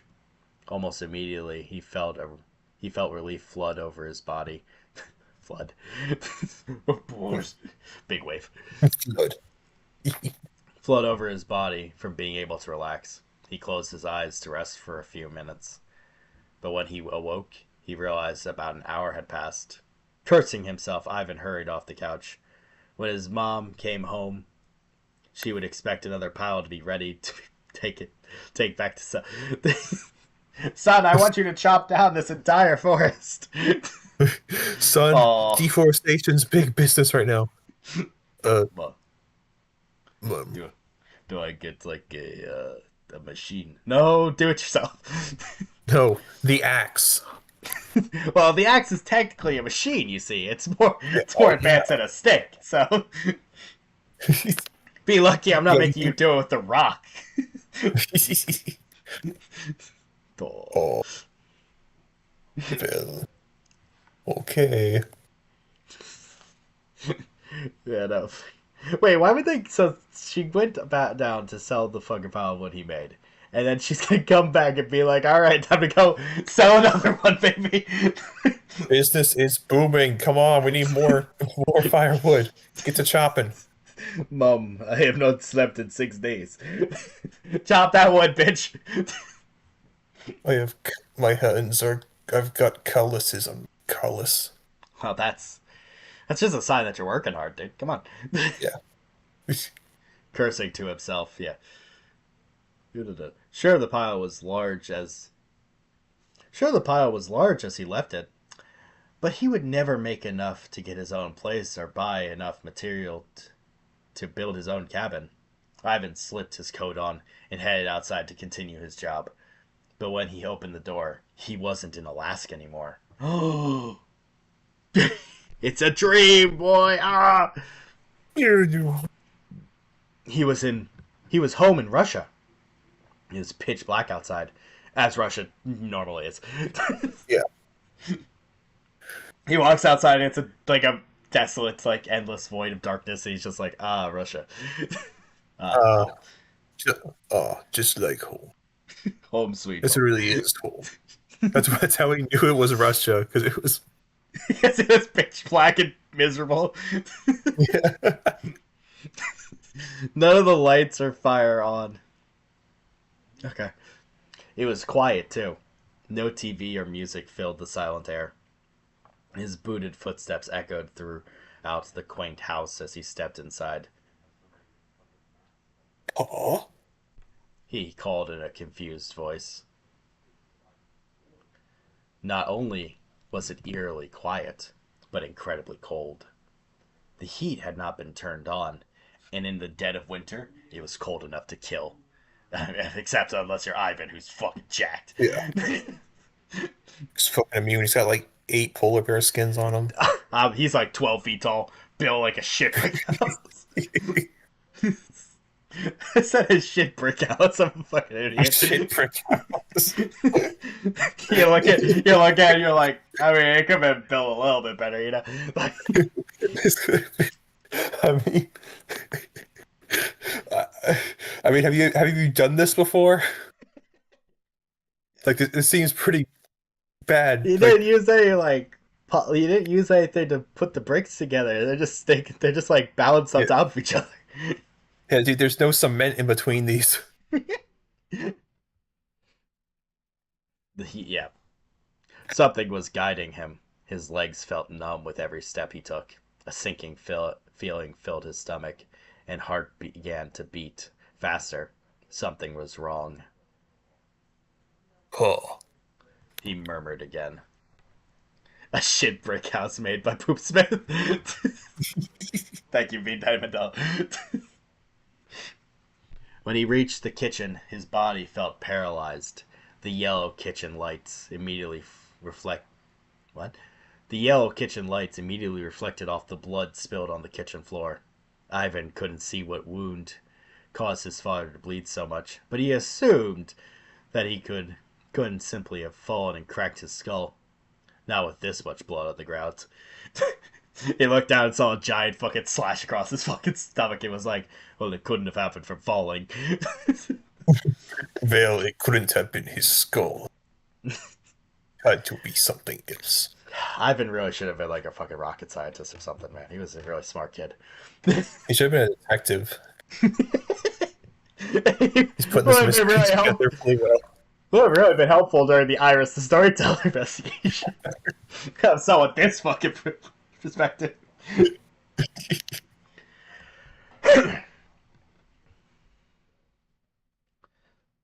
His fingers twitched as if to remind him that he was still able to move. Ivan brought his hands to his head and screamed in horror. All the feeling in his legs left. He hit the floor with a thud as his screams echoed throughout the house. The thought of regret settled over him. He had gotten home from drinking with work friends sooner. Oh, if he had gotten home from drinking with work friends sooner. If he had convinced his father to come to the bar with him. There were many what ifs. Seeing his father unmoving made Ivan realize that he was dead. I mean, yeah. That's one of the telltale signs, yeah. That in the, giant puddle of blood. Usually not. Usually when my dad, I walked in, my dad didn't say hi, and I was like, "What the fuck?" Oh, oh my God, Dad, are you dead? Oh no! Oh no, you are. Dad had never Son, going. you gotta stop doing this to me. Dad had never going to get up a surreal. I know how to say this. My brain is fucking like Surrealistic. surreal. Yeah, surrealistic. It's weird. I don't know why my fucking brain is like not not telling me how to say that word. Well, when you stop doing this for about a week, sometimes your mind starts to slip Yeah, green. a surrealistic as it seemed. Understanding that someone is gone isn't something anyone can be prepared for. We all know that eventually our loved ones die, and we may expect that reality. But to actually be confronted with death in such a harsh way, Ivan wished to vanish along with his father, for he would be left to navigate this world alone. His father's blood continued to pool. Tears began to flood in Ivan's crystal. Okay. Okay. Okay. I see that eyes are a big deal for you, fucking author. So evil stepfather has cinnamon brown eyes, and Ivan has crystal blue eyes. And when I say it like that, it sounds kind of racist.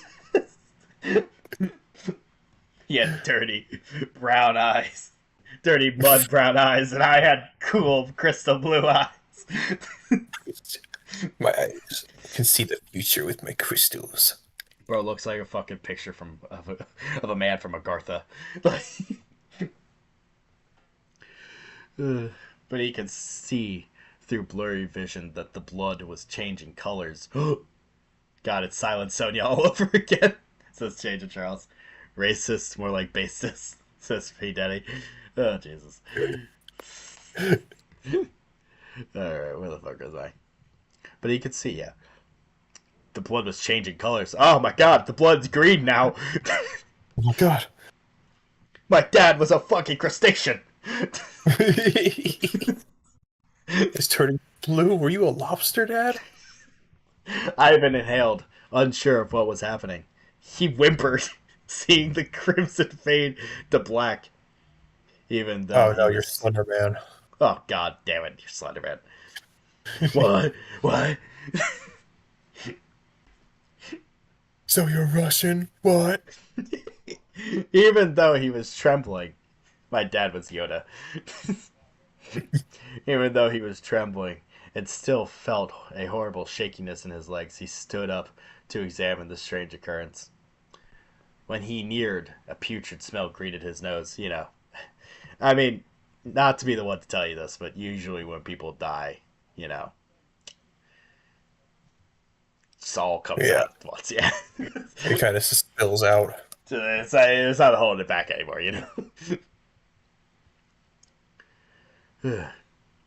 It couldn't have been the stench of rot, because clearly his father's body was not left for too long with I the mean, chill. Again, a very obvious answer to this yeah. question.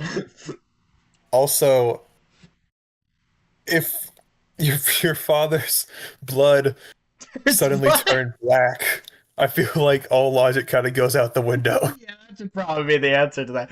I mean, he literally walked from his house in Alaska to his house in Russia by opening a door. So he probably should have just suspected this from the beginning. Oh, it's magic. The blood is magic. Oh, magic blood. Okay. Or I'm dreaming. One of these two is possible answer. No, what Ivan was smelling was an earthy smell, like he was lost in the woods. It was. The joke writes itself, to be honest. It was strong, and even though it wasn't particularly nasty, Then why'd you describe it as putrid? it was so strong. It felt like the stench was coming from inside his nose. The Oh, black blood. Ah, there's poo in my nose now. no, ew. Black blood began to move as Ivan stared into it. It writhed slowly, like snakes intertwining with themselves. Ivan jumped. He let out a startled cry as something began to rise from the pool of writhing black blood. Slenderman. Oh my god! I called it. I called it. A tentacle drenched in black sludge slowly unfurled from the pool. I swear to God, if it's actually fucking Slenderman, dude, I'll fucking cry.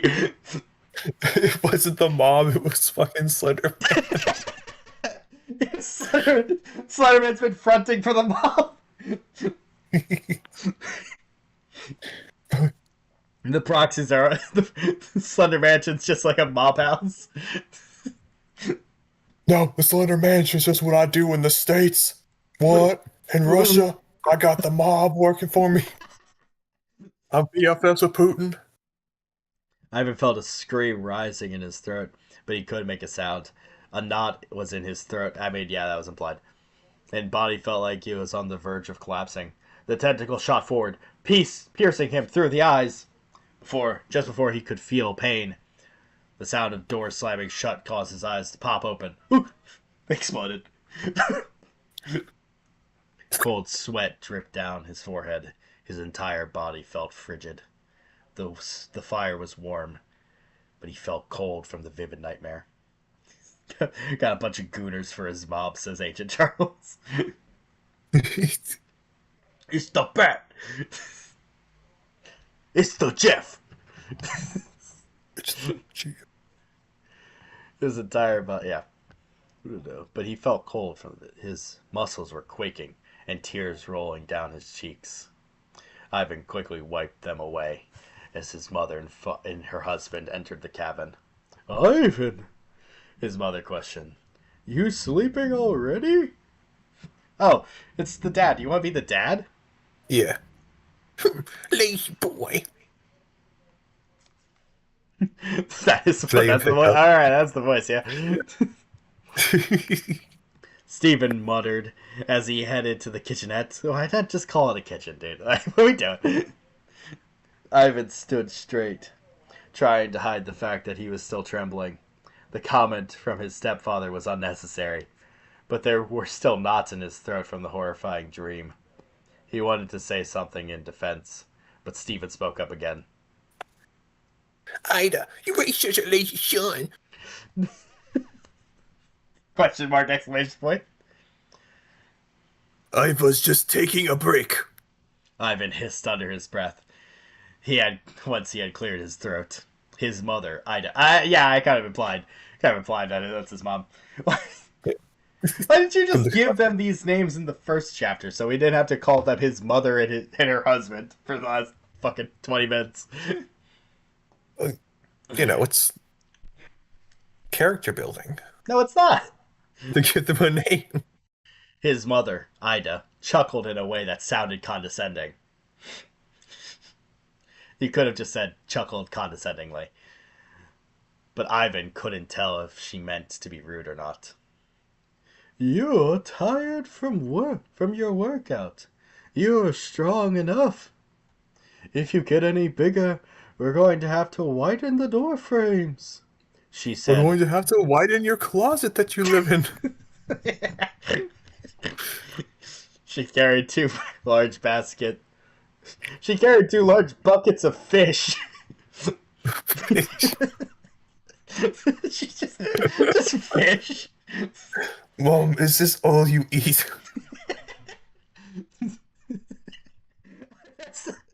That's the entire sentence. They carried two large buckets of fish. Ivan walked over to help his mother with her basket. He caught glares from Stephen, but he didn't bother focusing on him too much. The intense smell of the river fish hit his nose. It was strong. Fishy, of course.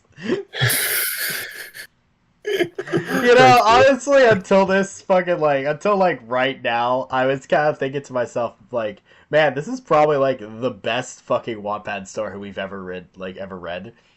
But it's slowly starting to grab me and drag me down, you know? It's grabbing me by the ankles. No, please, Give me more time. I need more time.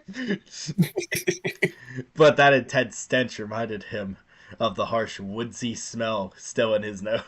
Woodsy? What? The fish reminded you of the earthy smell. They're tetrapods. His mom's fucking got a bucket of Titalics. Yeah. Well, according to, I mean, if we use like the Bible, we did come from the ground. So I guess depending on Sure. what definition you want to use. He turned away from the image of the black tentacle came into his mind again. He turned away from the two and shivered, trying to put the nightmare in the back of his head. In the back of head. Sorry, let me read that again. Trying to put the nightmare in the back of head as he headed it back outside to continue working. Okay, you were doing pretty good so far, author. You're starting to fumble a little bit, boss. Maybe don't write the entire story in 1 week. Don't work too hard. Is it Eclipse Wolf? Have you? There's this fucking clip from one of the Crash Bandicoot games where there's like this tiger general. He's like, Crash, turn your pee. Is that the character we're going for? Yeah, that's what I was trying to do. That's wonderful. I love it. Stephen muttered sarcastically. Only Ida laughed at his joke. Ivan merely rolled his eyes. This was his new normal. If his new normal was having to deal with passive aggressive stepfather and the nightmares haunting him about his father's murder, then Ivan found himself wishing to disappear even more so than when he first found his father dead in their home. Jesus Christ, I mean, it's. I, I don't think those are very comparable, to be completely honest with you, dog. I mean, maybe one's a little bit higher. 3, a murder. Another one. 2 in the same day. We are. Two. I hope you guys in the chat are feeling very special right now because we are part of 16 people who have ever seen this story. So Wait, really? yeah, well, 10 people here and 6 people in the chat. So yeah, 16 people ever to read this chapter. So that's pretty exciting, right? You should feel Yeah. special. You're part of a fucking group. Special little club. Special The little Ivan club. the Horrible Club. After a long day of work, Ida and Stephen visited the local pub in the village. Though he was hesitant at first, Ivan decided to join them. It had been 10 years since he had lived in the small town. He wanted to see some of the change, which there was a lot of. Now that he was fully moved back home, he needed a drink. Something strong to take his mind off the current reality he faced. As the three strolled into the village, their cabin being about a quarter mile away from the town near the woods and the river. Okay. What a weird little tidbit to add on up to that. Ivan took in all the new scenery. He had only been through the town a couple times since when they were first moving into his mother's cabin. From when he was a child, there was so much less in the village. Very clunky. These sentences are getting pretty clunk, bro. I'm not gonna lie to you. Starting to lose us. You're You're starting to lose starting us. to lose us. You're starting to lose us, creepy girl 666. Where trees once used to stand now were cabins and insulated wooded buildings. There was a small hotel where the hovel used to be, now taller and more sturdy looking. 2 restaurants and 2 pubs across one road through the middle of town. Much more supply shops with firewood, food, water, and travel gear. It seemed that more travelers pass through here now. Oh, Chris Duffy says, "Hey, would love to join, but I'm busy. We'll definitely watch the VOD." Thanks, Chris Duffy 64990. Love the support, boss. Go get whatever you're doing. You're gonna fucking kill it, boss. Bing bong. Yeah, get that fucking money. Get that fucking shmoney. Go. Go. Get out of here. Go.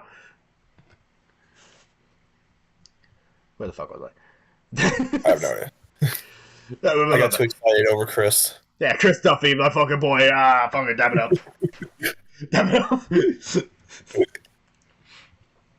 It seemed that more Um, travelers passed through here now, and this unmarked village had started to become a rest stop for weary travelers. There was a large lit fire in the middle of town. the communal fire. Just the big fire spit that we throw things into. This is where we melt polar bears. We melt them. Well, it's hot enough that they don't really burn at that point. They just simply Yep. disappear. You ever seen one of those machines where it like removes the oxygen paper? It's basically one of those. But it's for polar bears. It's for polar bears. Everyone looked. Some people with drinks in their hands were huddled around it to keep themselves warm in the chilly winter air. I don't think. I don't know. I've never lived in Alaska, but I would imagine that once winter comes around, most people aren't hanging out outside anymore. Probably. Unless it Even gets when pretty fucking cold. I assume it's pretty fucking cold there. Everyone looked happy. I can see their jolly smiles as everyone lived in a tight knit community. In order to survive, people had to work together and settle any disputes that would make life harder. Not everyone is perfectly happy and generous to their neighbors all the time. And of course, when people drank too much, there were fights. But overall, this was a loving village to return to. That meant nothing. That was a pointless fucking tangent you just went on. When people Thanks. drink too much, they fought. What does this even mean? Everyone looked happy. Tight knit communities are pretty fucking happy. They have to be to survive. But not everyone's happy all the time. Sometimes they fight each other, but usually this is a pretty nice, happy community. What are you talking about, man? What does this add to the story? The community is happy except when they're not. But they are. They get over it. Does any of this look familiar? Ada questioned her son as she saw his darting eyes examining all of his surroundings. No, everything is better, bigger. It is good to see the village growing. It is good to see that no polar bears come down anymore. They were But eating since all the kids. it is good to see that we won the great polar bear war.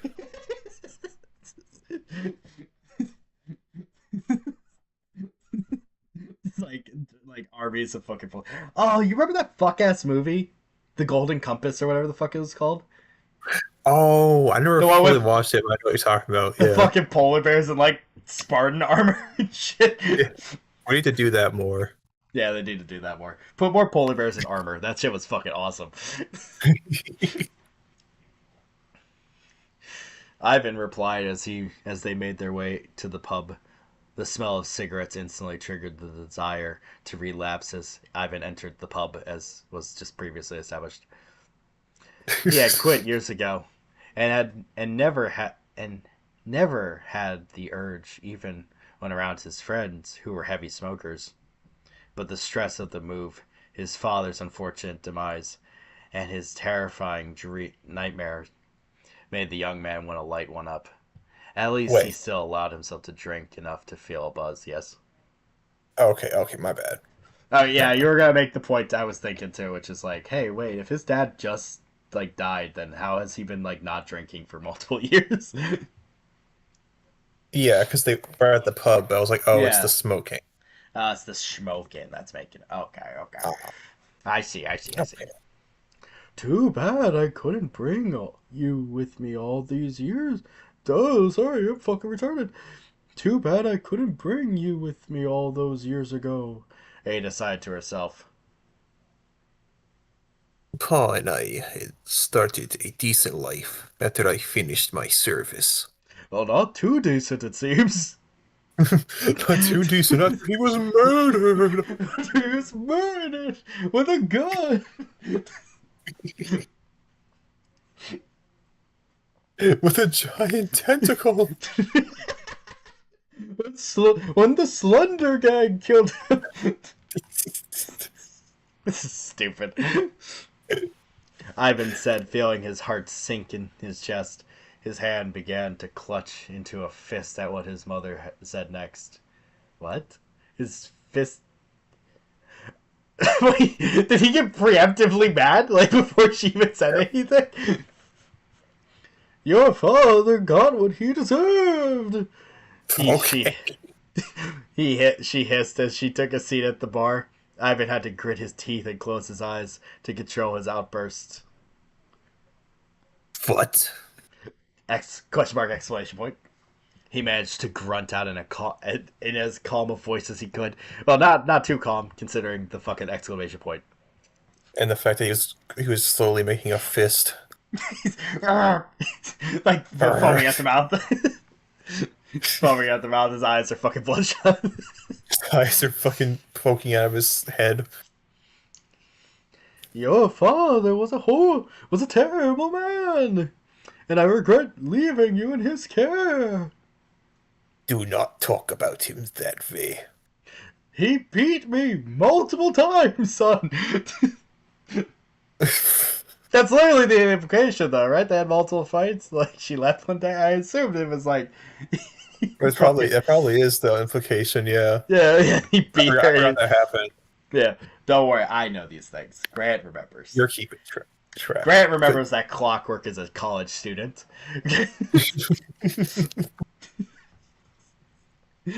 Everyone else can let that slip. I can be autistic about all these fucking stupid creepypasta characters. Did you put your name? Did you put your name in the Goblet of Fire? I've been asked calmly.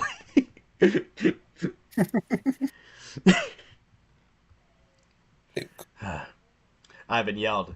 Now a few eyes had locked onto the three as they took their seat, took their place at the bar.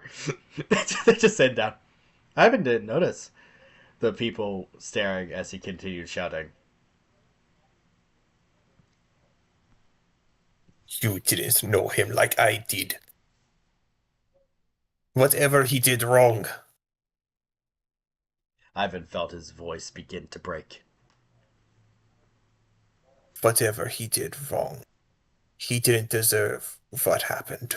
He didn't deserve that tentacle into his chest. He deserves that tentacle to rip out all his blood. Be quiet, boy. Steven's voice. Quiet, boy. Be Stephen quiet. hushed in a angered voice. He slipped his arm around Ada's back to comfort her from Ivan's harsh words. Ivan was right, though. Was right. Ivan was. That reminds me of that scene from Spoiling Friends where it's like the fucking evil like the insane doctor is like, And the brother. and the craziest part, I'm 100% in the right. I'm 100% the right. I did nothing wrong. I did nothing wrong. Ivan was right though. But what?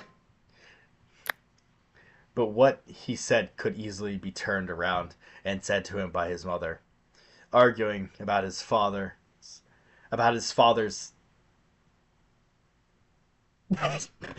his father's whatever was a conversation he didn't need to have that didn't need to happen. Ivan spoke up, his words quiet but dripping with vitriol.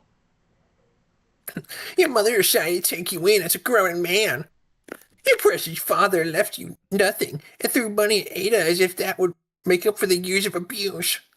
Clearly you became the man your father was, a pathetic, disrespectful leech. Ugh.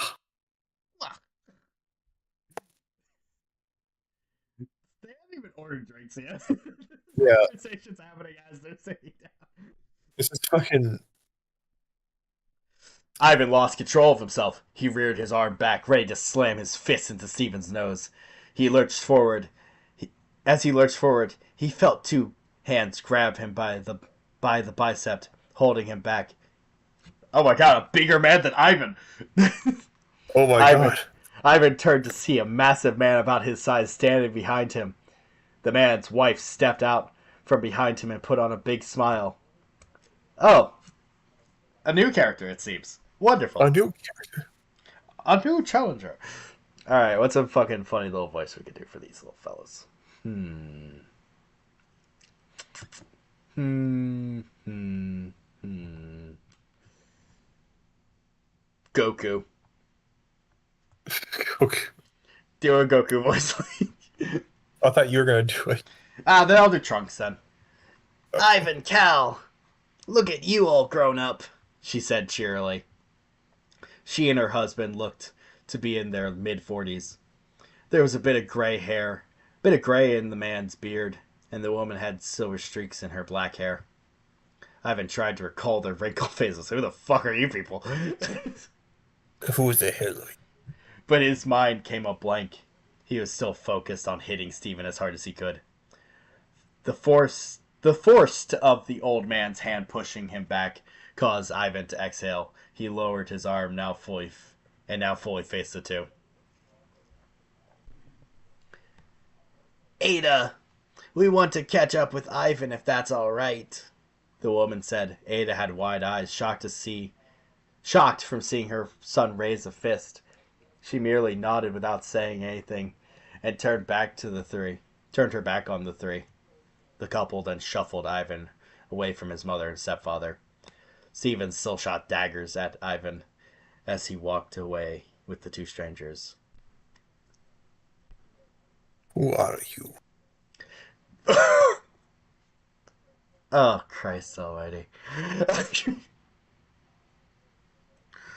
Oh, the shark has been fucking jumped by. Let's go. Oh my Ivan. God. Ivan asked as the three sat at a table in the corner. Your your father's murderer. The woman said. Ivan jumped a little at what she said. Her voice sounded muffled, almost distorted like an audio. Oh god, Slenderman in woman form. Oh God. Slenderman's invaded his skull. Invaded her. His heart did a flip in his chest out of fear. He just dies immediately. What? He choked out. I said your father's friend, Ivan. I watched you grow until your father moved away.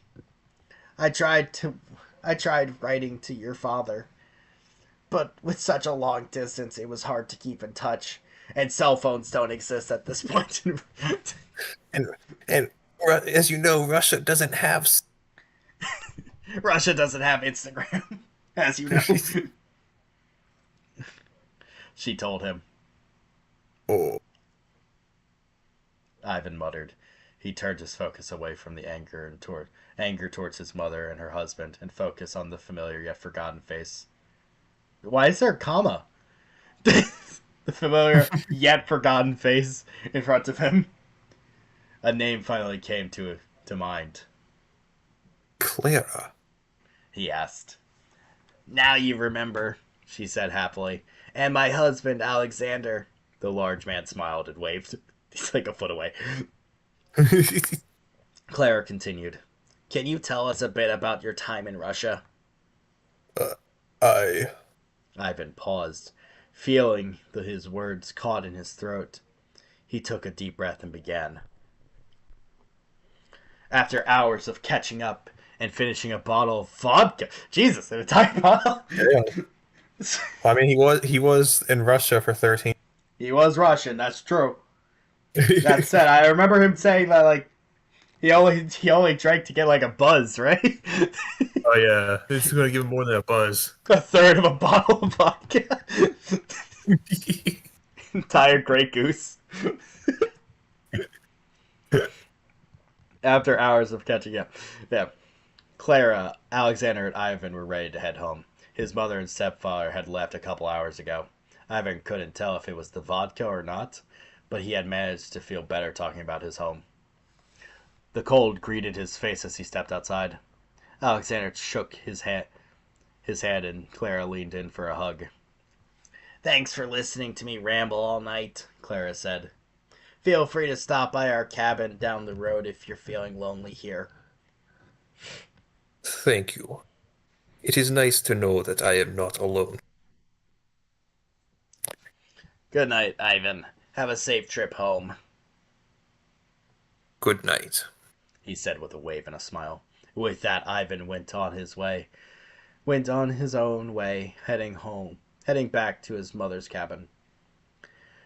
There was a calm feeling in his heart for once, even with the tense fight his mother and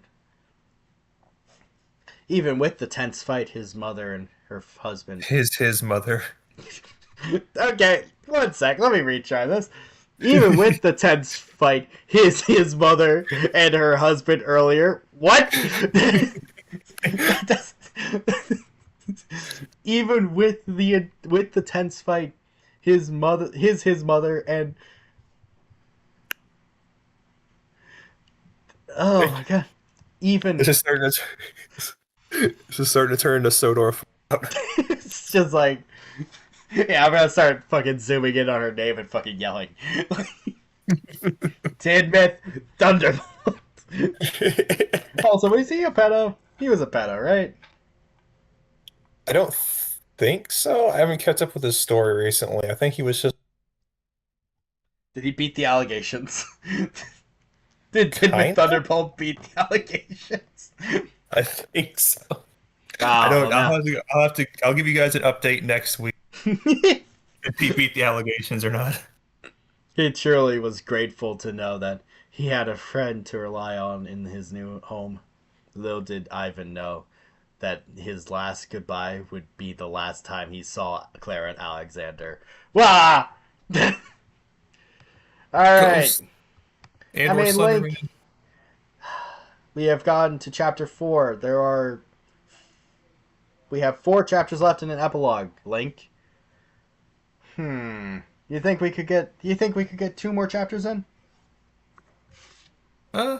If you want to stop when you were saying we're gonna stop. Yeah, around 2. Is what? Yeah, because I gotta go work. Ugh, evil game. Ugh. Evil. Ugh.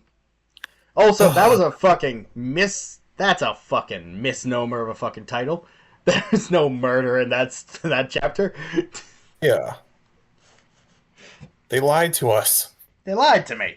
What the fuck? No one does that. No one does that. Grabs you, rips you in half. Ivan had apologized to his mother in the morning, though she truly didn't accept his apology. She knew not to speak of his father anymore. The young man was busy checking his rifle, cleaning it, making sure that it was stored safely in an easy to access case beneath the bed. The standing up bed because he can't lay down in his room closet. The bed, aka like a blanket on the floor. Just He was sleeping on top of the gun. yeah, He would that's have his felt mattress. The gun is his mattress. he would have felt embarrassed if it wasn't. But would have continued. He would have felt embarrassed if it wasn't. But would have continued he was doing anyways if there wasn't a door. It's falling apart. Ah! I can feel reality ripping.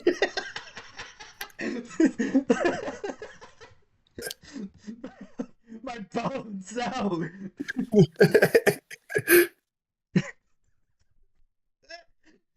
He laid back in the bed, having packed his newly cleaned and armed rifle in the case under the bed, as previously stated.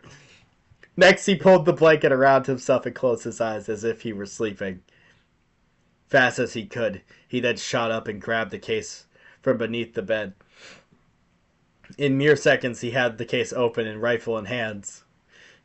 That's really fucking fast. That's insanely fucking fast. He kept the barrel pointed down. Satisfied, he placed the rifle back in the case and headed out of his room. As soon as he got out of his room, he was jumped by a monster and died. He Ah, had should have to. kept He got into a gunfight with Slender Man. should have kept the gun on you. Ah! Should have kept the gun out. What? What? Slenderman has his own gun. Ada and Steven were huddled by the fire, even though they were supposed to be working today. Much of the town took the day off, all except the small self-governed police force. Okay. The entire town had changed that night. What? Nothing that horrible had ever occurred before. Occasionally. Oh, I guess the mom and dad, the two died, I guess. They were just learning this now. The entire village had changed that night. Nothing had. Sounds like the fucking village got invaded by Slender Man. An occasional animal attack would kill a few farm animals, or maybe try to attack a hunter. But never had anyone died in such a terrifying way. And to say the streets were covered in blood, crimson staining the snow in front of the cabin. Those were a bit of over embellishments of what really happened. Ivan took a deep breath as he remembered what his mother told him. Ivan, we're all staying here in the cabin today. Someone was killed last night in town. Ivan slipped on his coat and headed for the door. Ada perked up a bit. Where are you going? She demanded to know. Just outside to cut wood. Even if we aren't selling today, I want to make sure we have stock for ourselves. He replied. Okay, keep your eyes open and do not leave the property. Of course, Mom. And with that, Ivan headed outside to begin his daily duty of chopping firewood. His mind began to. How much fucking firewood do these people have? His mind quickly began to wander as he repeatedly split the logs one after the other. He could have done something terrible. Who could have done something so terrible to such a nice couple in a short amount of time? Ivan. Oh, What? I'm stupid. Oh, he did it. Well, no, this is the couple that the last time we Oh, were seeing. yeah, obviously. John, are you retarded?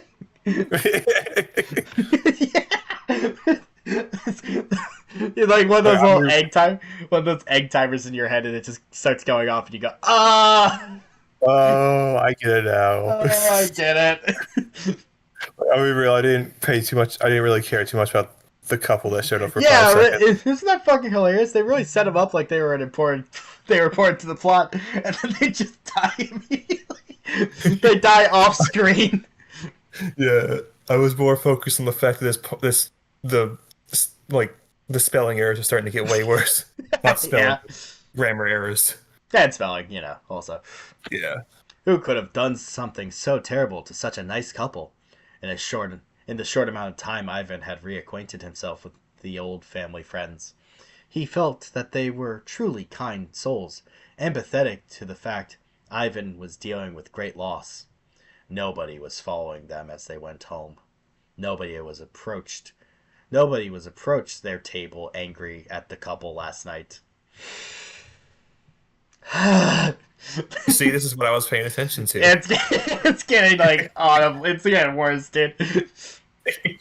Nothing seemed to make sense. But then again, his father's murder didn't make sense either.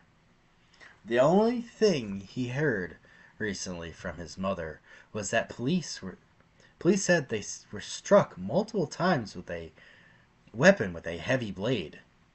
What that meant exactly, Ivan couldn't tell. Well, son, Hmm. probably means that they were hit by a heavy weapon of some kind. What that meant exactly what they said. Said literally exactly what they said. This isn't some conspiracy theory. They were probably hit by a fucking heavy. A heavy axe hit them or something. Yeah. Like a firewood axe, because it's you. You did it. You killed Yeah, them. because you did it. It was you. You did it. It was you, Ivan the Horrible. A couple hours passed as the soreness. What? Sorry, What? just in my head, I was like, I'm just picturing later in the story, he's about to murder his mother with like an axe. And his mother just like, Ivan, Ivan, wait, you're doing something horrible. And then Ivan's like, I quite like that What? What? name. As the soreness began to settle over his body, decided to head back inside. The sun was dipping below the horizon now. Hunger began to twist his stomach in knots, which caused Ivan to call it a day. He collected an armful of split logs before heading into the cabin and locking the door behind himself. The cabin was dark. His mother and father, his mother and stepfather had went to bed early, it would seem. Without work, there wasn't much to do anyway. Ivan placed logs by the fireplace, then got himself something to eat. Riveting information being told here. He He got read. himself a fish. He put a fish between two pieces of bread and called it a day. Without work, he relaxed on the couch by the fireplace, enjoying his meal, while trying to get recent events out of his head. The thought of leaving. He thought of leaving. Maybe he shouldn't have left Russia, but he felt he would. But he felt he should live with his mother. Why? Why? For what reason? Well, she doesn't fucking obviously doesn't care. Dude, you're living in a closet. Closet. You just Her husband hates you for some reason. yeah, you just murdered a couple. It's time for you to leave. They Honestly, it's disputed. probably the best time to go back. Yeah. A part of him hoped she would welcome him with open arms. They disputed how he would make money before the move. Whatever firewood he could sell would be needed, as it was an important resource for everyone, including travelers who didn't have time to cut their own. The only Important problem was resources. it wasn't important resources. Only problem was, his mother wanted to keep a portion of what he made from the firewood, as she would be the one who would go into town and sell it with her fish. Wait, what? Why doesn't he just go sell it? Why does she sell fish? I thought she brought fish to eat. She Well, you can only have so much fish. You can only eat so much fish. You can only sell so much fish. You gotta have some of your own fish sometime, you know. Yeah, I get it, you know. Like, it was a harsh agreement, but Ivan accepted, seeing that he was living with them for free. Yeah, probably should chip in just a little bit. Yeah, With his plate still full on like his your lap, rent. Ivan found himself dozing off on the couch. Right before he drifted off, though, he heard a familiar voice speaking to him. I'm your father's murderer. Ivan's eyes shot open. He bolted up with a jolt. He bolted up with a bolt. The plate fell. The plate fell. Like The plate fell and shattered on the wooden floor. Ivan jumped Arthur, again. come back to me. Like Wake up. we're holding up flashlights like Arthur, Arthur, come out! We're trying to find you. I was thinking Ivan, more we're trying to wake up like smelling salts. he's dead on the ground, and we're trying to resuscitate him. He rubbed his eyes frantically as he adjusted to the light. One, his vision. His vision wasn't so blurry from sleep. He saw he wasn't in his cabin. He slowed his pace. His pace of what? Where is he? He didn't start running. What the fuck are you talking? It was Yeah, he definitely was. quieting. It was the place he found himself in was a house, other than a log cabin like his mother's. But this cabin was similar. Yeah, like his mother's. That's. Yeah, it was. What the fuck? This, this, This cabin's like my mom's, but this, it's similar to my mom. This cabin was like my mom's, except it was like my mom's. Arthur, it's falling apart. Jingle, jingle, jingle. Write the story. Pay attention. You know that picture of the Hulk like holding up a mountain? That's how it feels. The author's like trying to hold it up as it's crumbling. The It's author's like like trying to fight a sentient AI for who writes the story.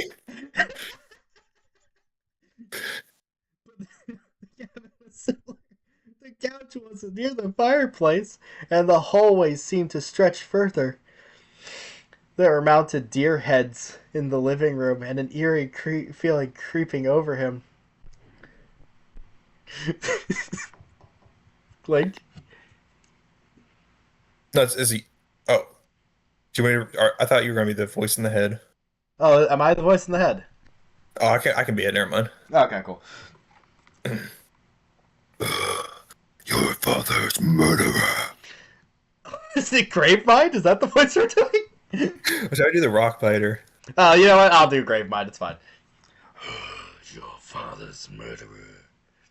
Ivan heard a voice speaking to him, as if he were being pulled through the cabin. He headed through the living room and made his way down the hall. There was a draft coming from the end of the hallway. The back window must be poorly insulated. Nevertheless, Ivan continued forward, feeling his hands quivering as he followed a strange intuition.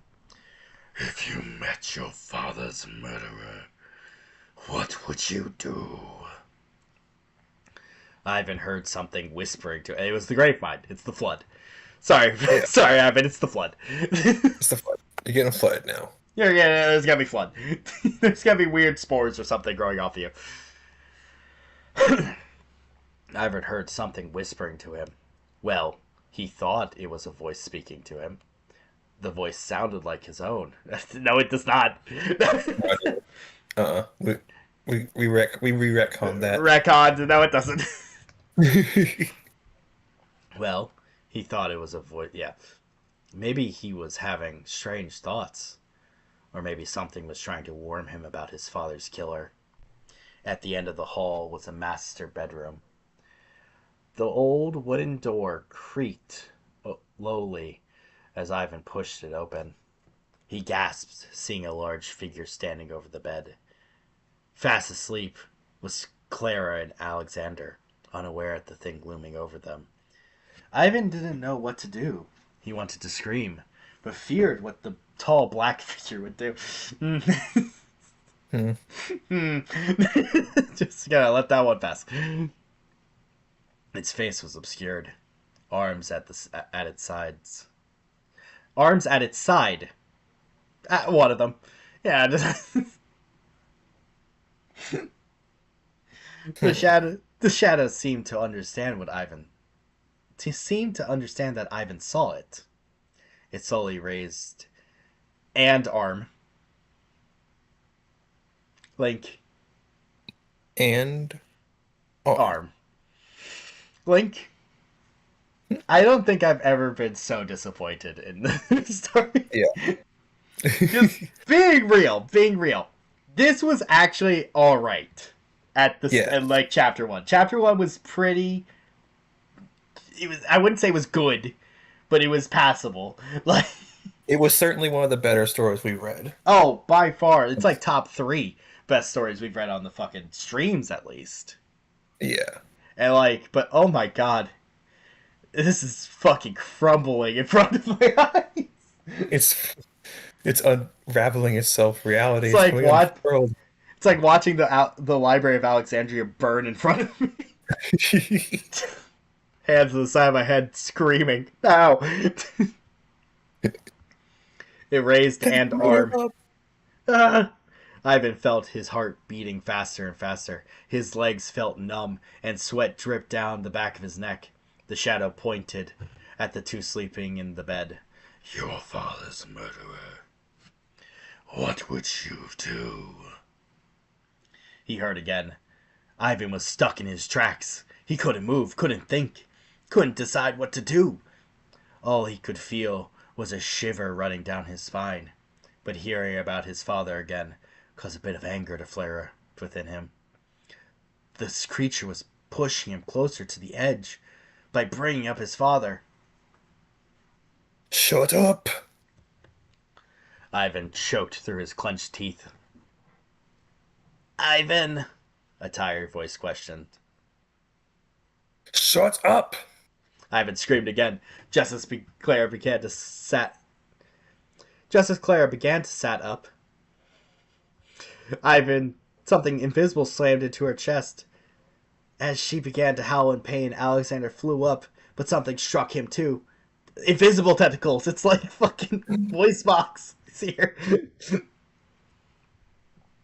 Something struck him too. Blood splurted through the air, as something continued to hit their bodies. All Ivan could do was watch in horror.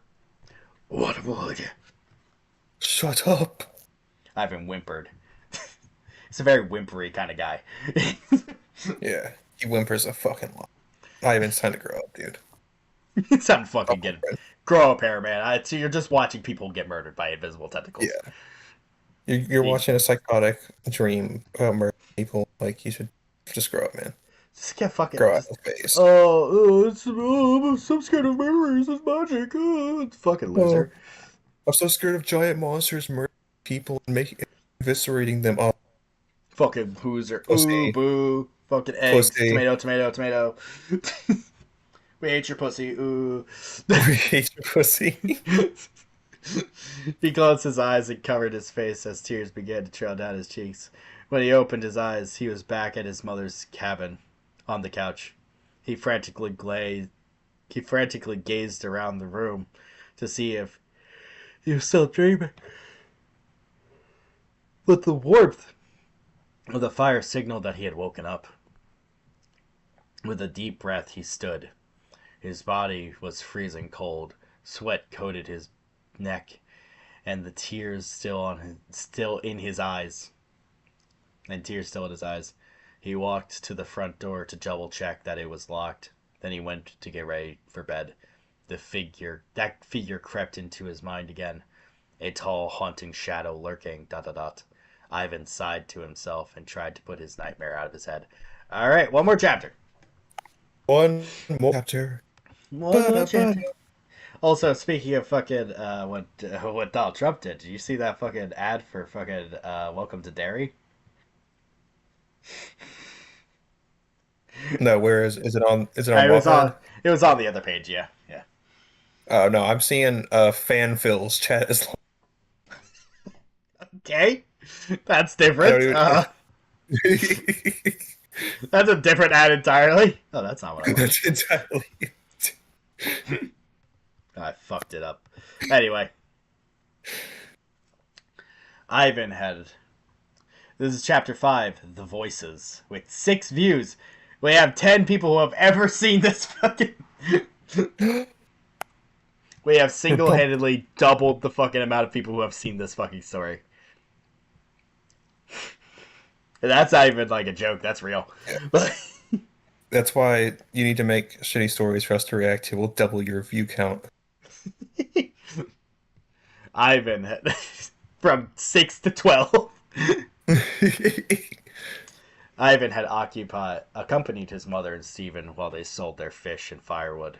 2 days had passed since the grisly murders of his new friends.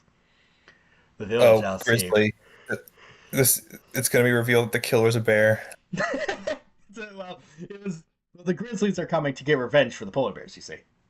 Oh yeah. After the Great Polar Bear War. Of course, of course. 2 days, yeah. The village now seemed so quiet.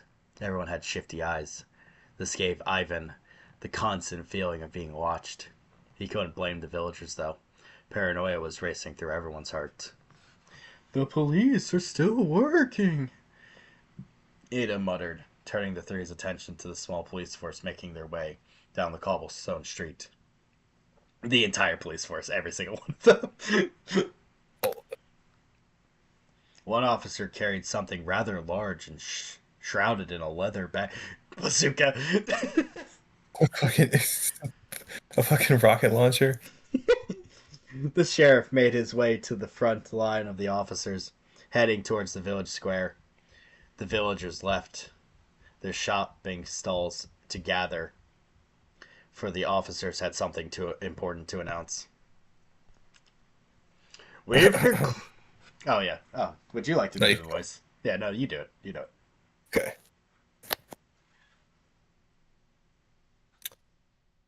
Oh god, now I don't know what to do. Cuckoo Raven, your version. We've concluded that Clara and Alexander's murder was not an animal attack. Yeah, no shit. They were hit by an axe. we, we Brilliant determined it detective work. was. We determined that it was not a chimpanzee with a machete. We have determined that it was in fact an axe after thinking it was an axe.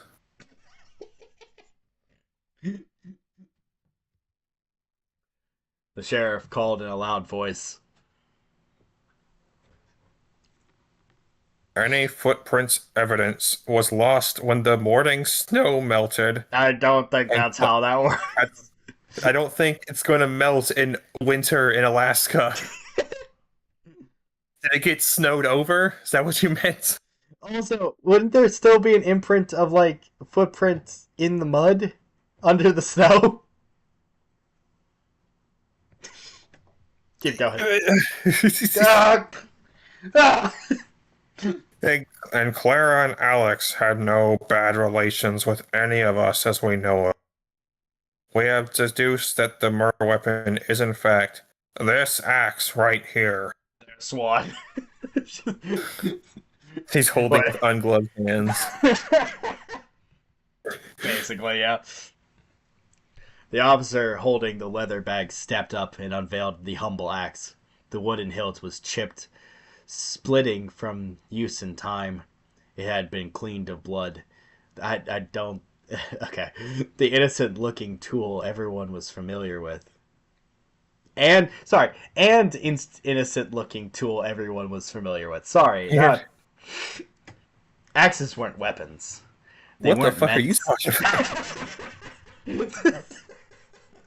Axes aren't weapons. I think that's actually like their most prevalent secondary use besides chopping people. The chop people. Are you retarded? And weren't meant to split people open with. Well, maybe not this one. I would generalize all axes like this, dude. The blade looked heavy, a thin coat of rust covering the iron head. And if oh, sorry, you. I'm sorry. I If get to it. anyone, no, it's I get you. It has been a week. Yeah, it's been a week. If anyone recognizes this axe or has any information on the owner, please see us immediately. The officers showed the circling villagers the axe to see if anyone had any leads. Sadly, no one spoke up. No one just went like, "Oh yeah, that one's mine. Get him! Nope. Get him!" No one looked directly at Ivan. Okay, we have a new murder scene. This rifle was left here. It's an AK-74 from the Russian army. Officers, yeah, it's fucking. Sadly, no one spoke up. It's the sheriff. We are going to leave pictures of the axe in Marley's tavern. If anyone hears anything or sees anything, you can That's also report anonymously to the that's station. that's incredibly morbid. We're going to put the picture of the murder weapon inside the tavern they left before they were murdered. We're going to put pictures of this in like the only place to have fun in this whole town. We're also going to put pictures of the murder, just so the murderer will feel bad about themselves. Okay, so putting it just the tavern, it didn't bring in enough clues, so we're also going to be putting it at the local playground. We are going to be putting it on the local billboard as well. We are going. Yeah, fucking. Ivan watched as the axe slipped back into the cover. Was slipped back into the cover and taken away. It looked heavy. Ivan couldn't help but let his mind picture what kind of wounds a heavy, old, rusted axe would make. A shiver trailed down his spine as he thought about the blood spilling on the floor. Finally, a voice did speak up. It was Stephen, and was condescending as ever. Maybe it was a traitor. Someone with a screwed up head just passing through the night. He hissed. Well, oh, this is just a random woman. Okay. Yeah, do you want to Wait! do it? Wait! Clara and Alex knew the dog sledders from Westland's company. Maybe someone came to settle a bad deal. What the fuck are y'all talking? No one talks. No fucking investigation works like this. Just a bunch of people come to the fucking middle of the square and are just like, I think this person did it. I, this is a witch hunt. A woman called from within the crowd. All the officers turned and gave their full attention. Eureka. Sorry, let me read the sentence again. All the officers turned and gave their full attention crowd. Author. Creepy girl, come on, man. Did anyone... Oh, sorry, you again. Did anyone see when they went snow? The sheriff called. Ivan felt his heart skip. He was the last person to see them alive. Sweat trailed down the back of his neck as memories of his father's investigation crept into his mind. Yeah, Ivan. Stephen yelled and shoved him forward. Ivan barely... He's a brick shithouse. Forgot. For his immense strength and size kept him grounded.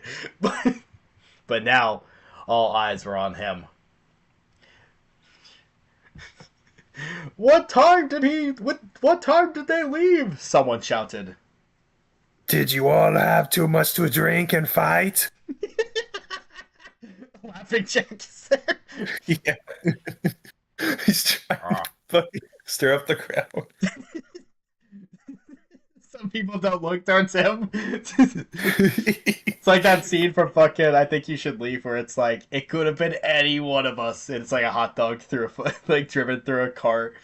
Driven through like a storefront and the guy saying it's wearing a hot dog costume.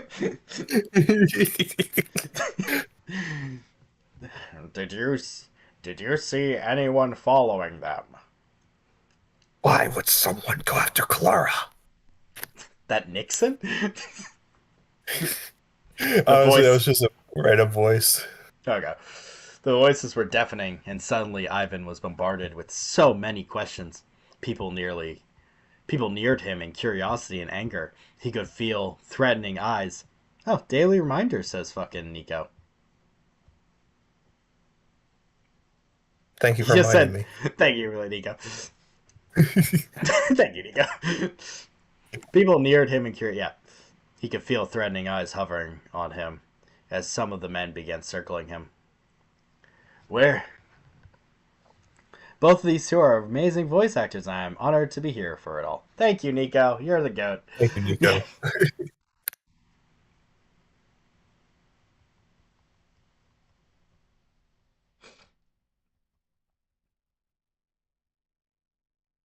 Okay, so. He could feel threatening eyes hovering on him as some of the men began circling him. Oh, okay, these are just random people now. Awesome. Just give them different voices every time.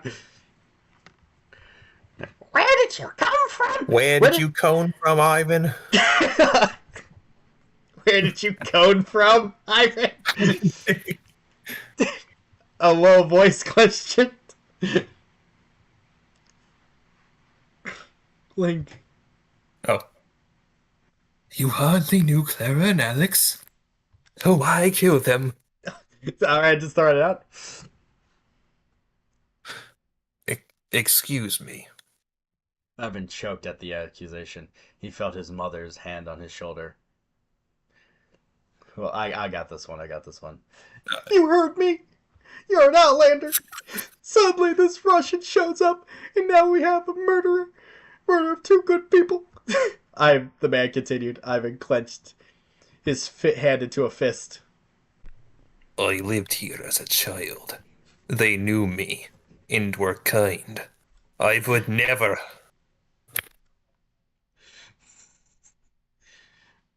Ivan defended himself. His was racing as the police were now standing next to him.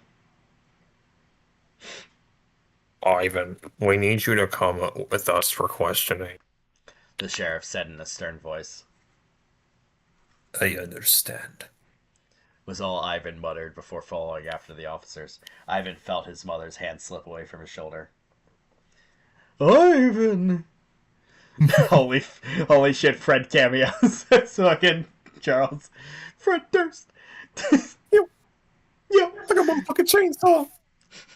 She called, her voice shaky. She said nothing more, though, for whether she'd like to admit it, there was a sliver of truth in the wild accusations. Yeah, because he did it. He definitely did it. Yeah, you did it. This was definitely his fault. Hours of questioning had finally come to an end. Ivan gently knocked on the front door with freezing and cracked knuckles. Cracked knuckles? Knuckles. No. Did they keep you outside? They slammed your heads against the fucking table until they broke. Are your fucking knuckles chapped? As he waited for his mother to let him in, he glanced over at the small wood pile stacked at the side of the house, his axe stuck out of the cutting stump. What a horrible end. He thought solemnly. The front door swung open. Ivan felt instant relief from the frigid winds as he stepped inside. Ada hurried away and sat at the kitchenette. Ivan shut the door and locked it behind himself. He turned and gave a puzzling look at his mother. Oh, are you all right? He asked in a gentle voice.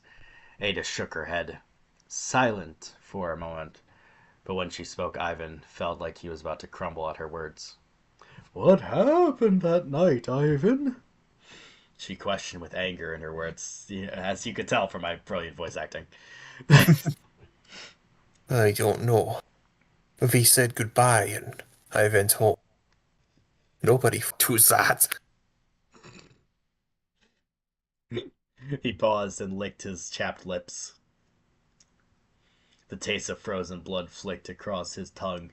He inhaled and said, as calmly as he could, Do you think I killed them? Ada held her tongue for a second, contemplating what to say. She chose her words carefully and answered, Yes. You were yes! You're literally the only suspect! You're the only one. I just don't know where you got the axe. You were the last person to see them. You should have said something sooner. I didn't want to get in the way of their investigation. I really don't have any knowledge of what happened. Ivan finished. Why did the police just ask you immediately? You were the last person to see them. Ivan finished, ending their discussion. As in place, the discussion was there. And this, now we're going over to the couch to have a different discussion.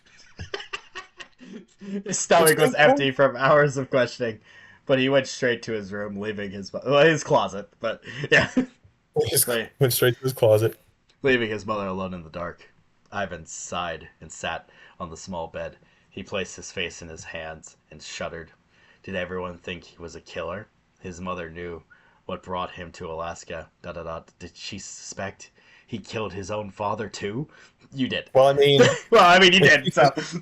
Yeah, but if she suspected that you did that, why would she invite you to? All these emotions began pouring out. Anger, sadness, frustration. All of them. Ivan whimpered softly. He's whimpered again! Oh my god. Call this a diary of a man. Whimpering kid. Kid. Softly to himself. and squeezed his hands into a fist. Again, he said that as well. He reached under his bed, taking the rifle out from where it lay. During the interrogation, he heard that a small group of villagers were going to patrol the streets at night. If he could join them, maybe that would show he was an innocent man. As he felt as he felt like getting back up, something held him down. A strong desire to sleep. All right, Link, you know what? I think we can get this. I think we can One do this, more. Link. I think we got it. We got this. We're gonna finish this story tonight, Link Inferno Douglas. Oh my God. We're gonna fucking do it, Link. Hey, can I go do something real quick though? What is it? It's embarrassing. Okay, I sure. can't Go say real quick that. though. Real quick though. That's a Two tinkle. minutes. That's a tinkle. That's what it is. Oh, okay, go take a piss, Bess. Go take a piss, bestie. Hello, fellows. How are you guys doing tonight?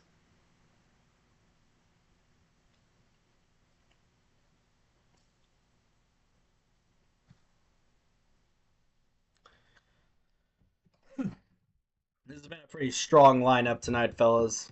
Pretty good showing for the fucking Bioman 12 channel, personally.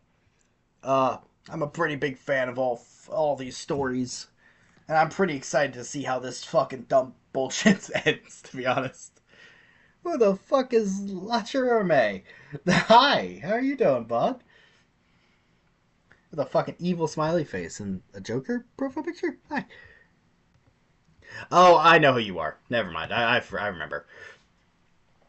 I'm well. Noticing a slight lag in the chat being typed and showing up for you. Yeah, that's true. It is, yeah. Was good, says fucking Lacherme. Nah, pretty good. Reading creepypastas for 3.5 hours, you know? I'm in your house. Actually true. Yeah, that's real. Anyway, Link in front of Douglas will be back soon, and we will finish this story. We have 2 chapters left, and I think we're gonna do it. I think we're gonna do it. That's a real thing.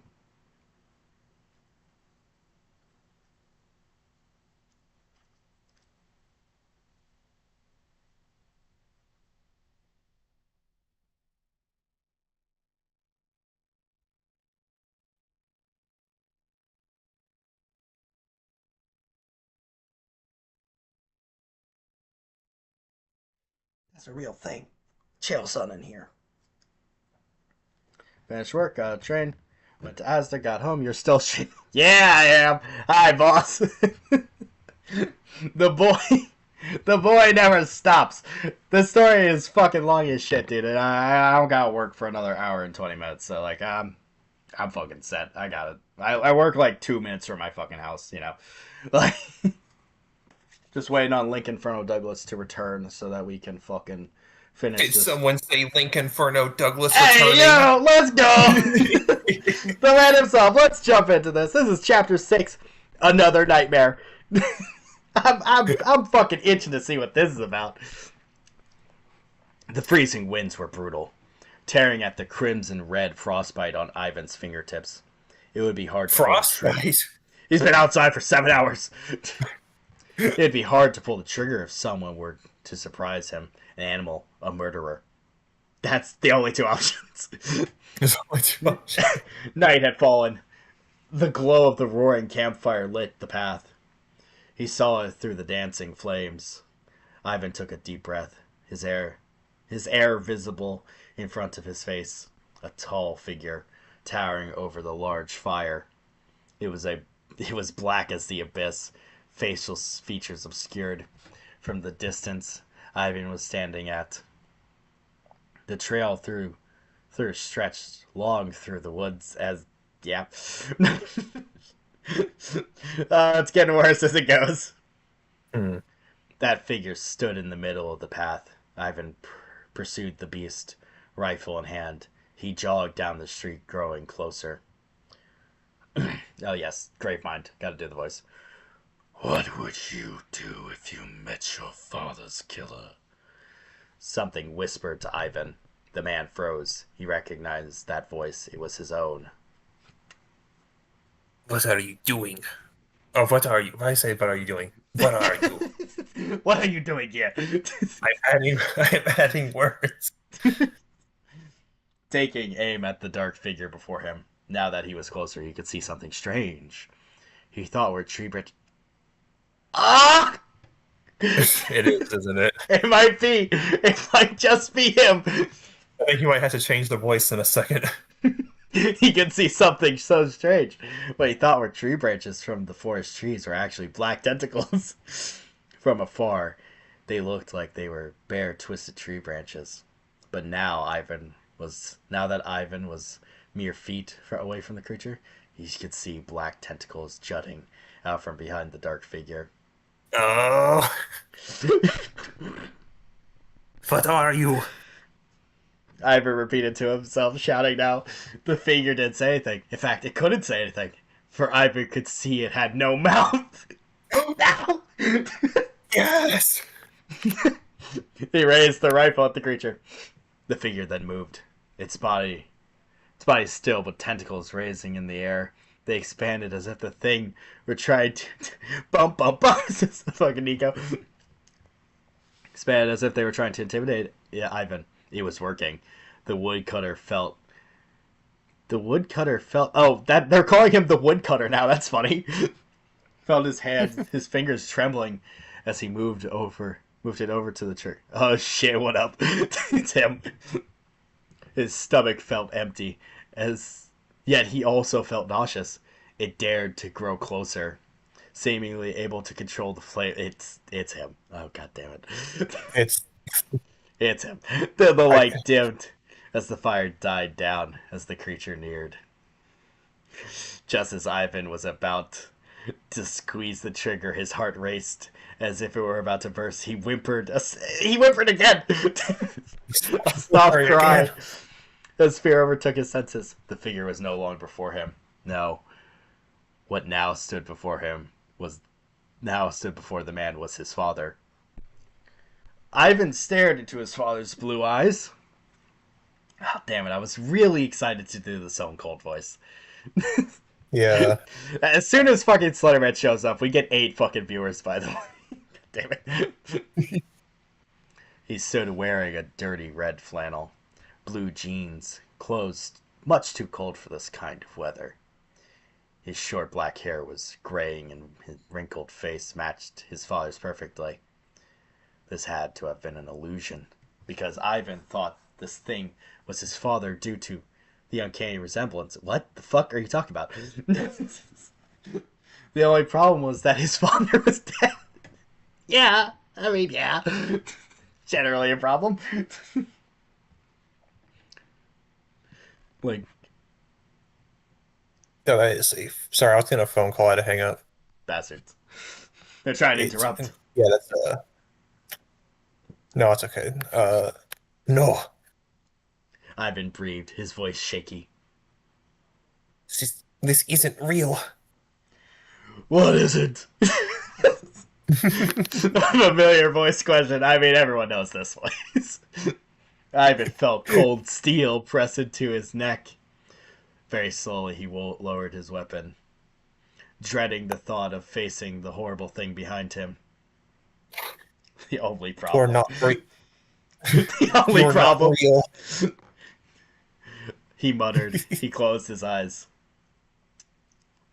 This is a bad dream. I have to wake up.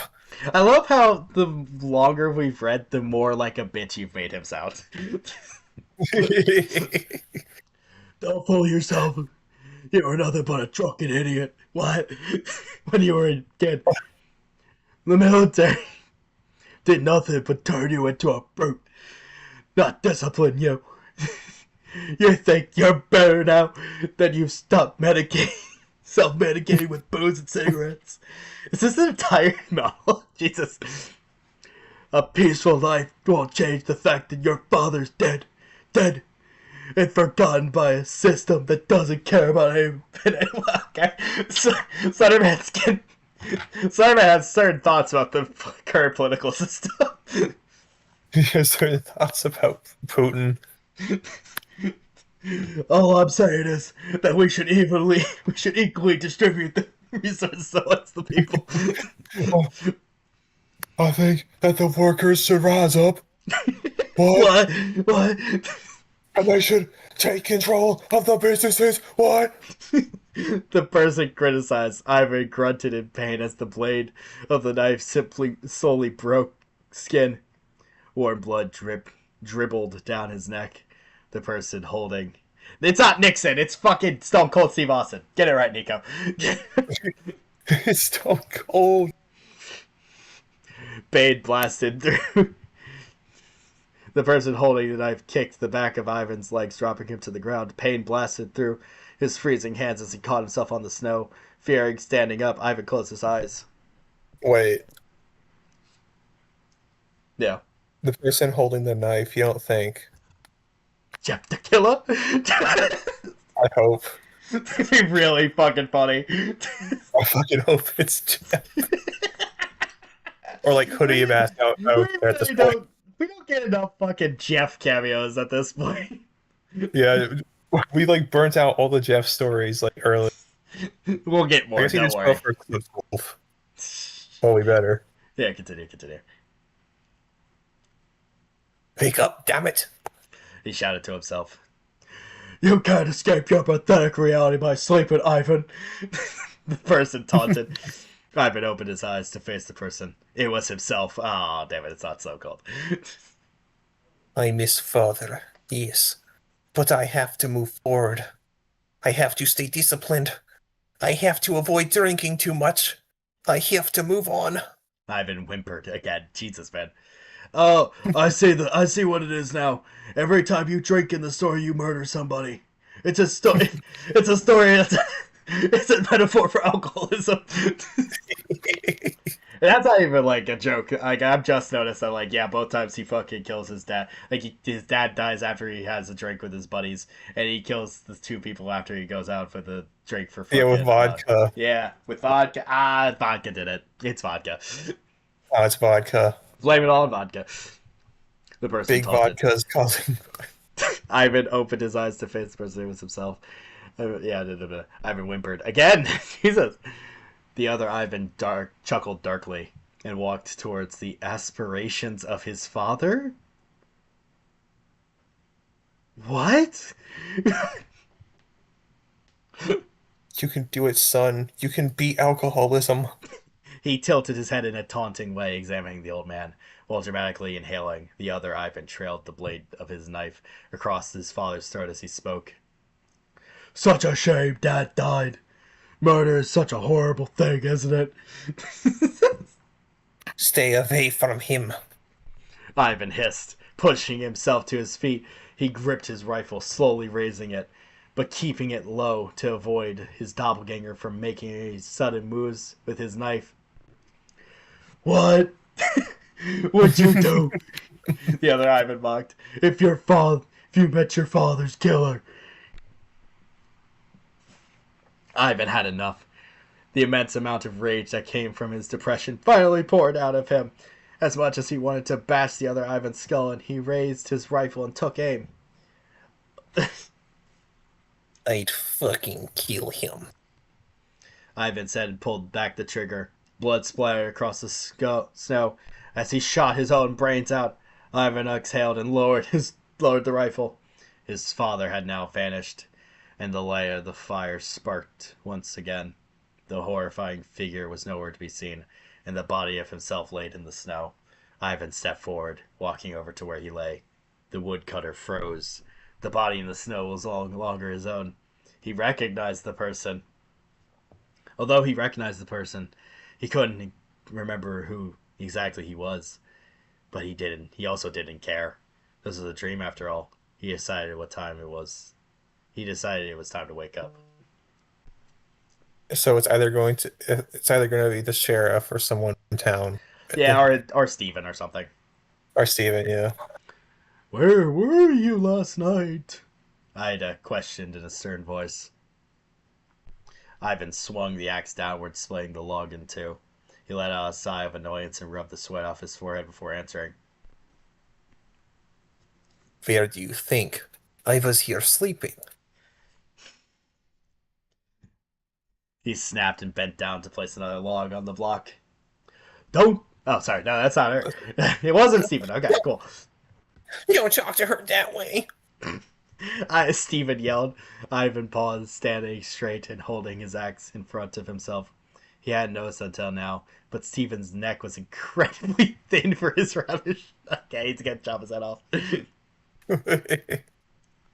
Stay out of it. He turned towards his mother. What is this about? Oh, you were right. It was the sheriff. Yes, the sheriff. The sheriff was found dead this morning. His head was blown to bits in the middle of the street last night. They say the bullet was a 7.62. She Okay. shouted. Ivan merely shrugged. Grant, Yeah. you remember how we made the joke that we were assuming that it wasn't An AK his 47. yeah, his It military is. rifle? It is, though, isn't it? Well, that does happen to be the same diameter, the AKM slash AK-47.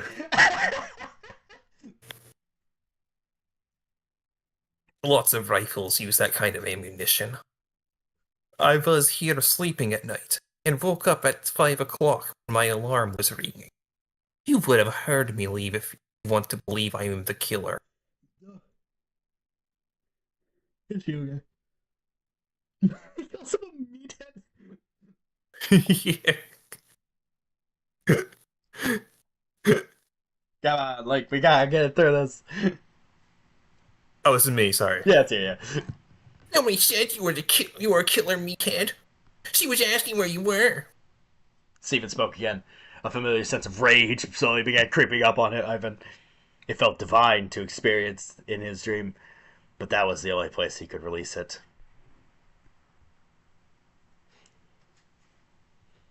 Why would I kill the sheriff, or Clara, or Alexander?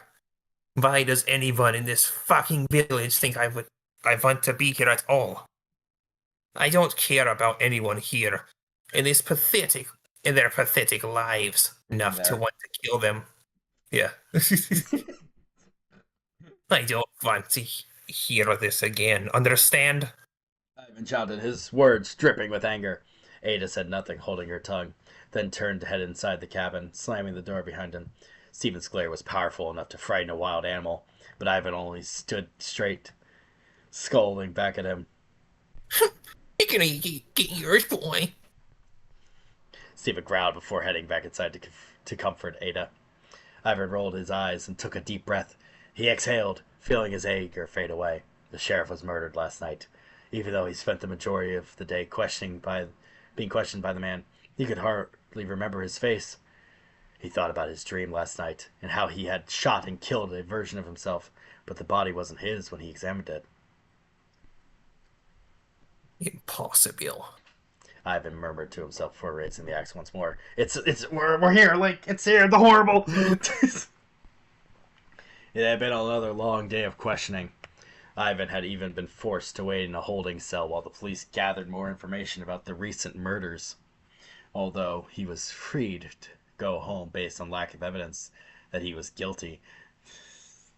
Dog, did they not like confiscate his rifle? Did he not look at the bullets in his rifle? The empty casing? Come on, man.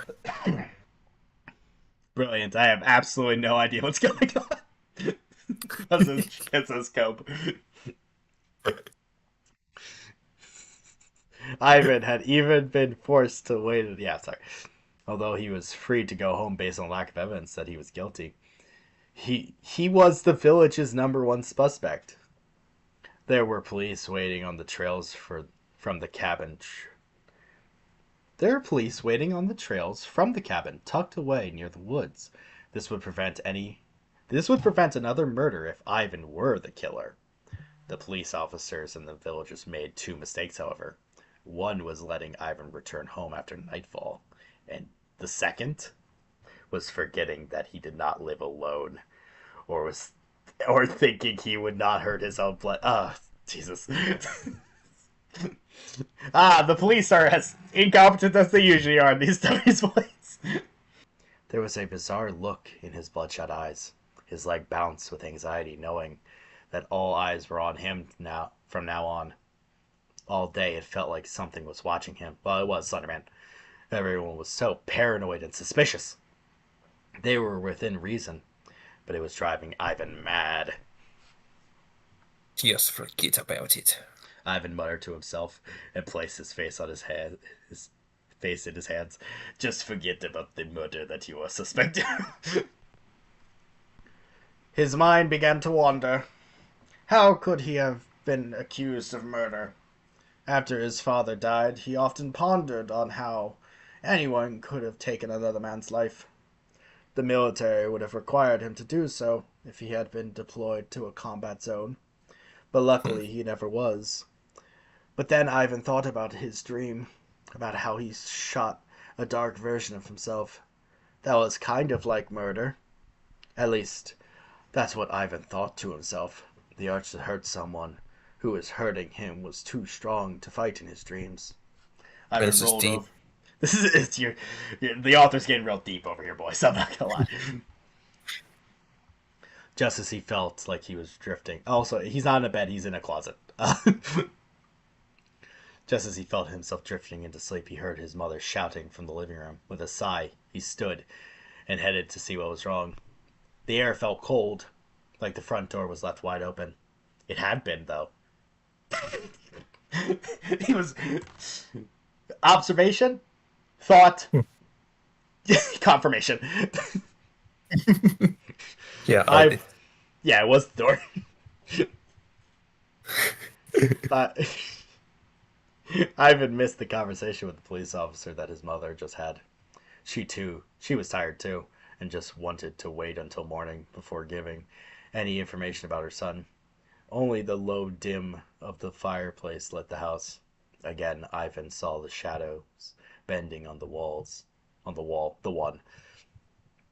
They formed the outline of that too familiar figure. Ivan narrowed a brow, as just one. Like he does the fucking DreamWorks face as a snarl formed on his face. get out of here. He screamed at the thing.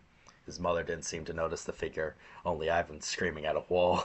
She cursed silently to herself and faced her son. She had enough of him. She wished she had never come to Alaska. Ivan, what is wrong with you? Ada shouted. Get out of here now. Ivan shouted again. Ada slowly and cautiously walked over to her son.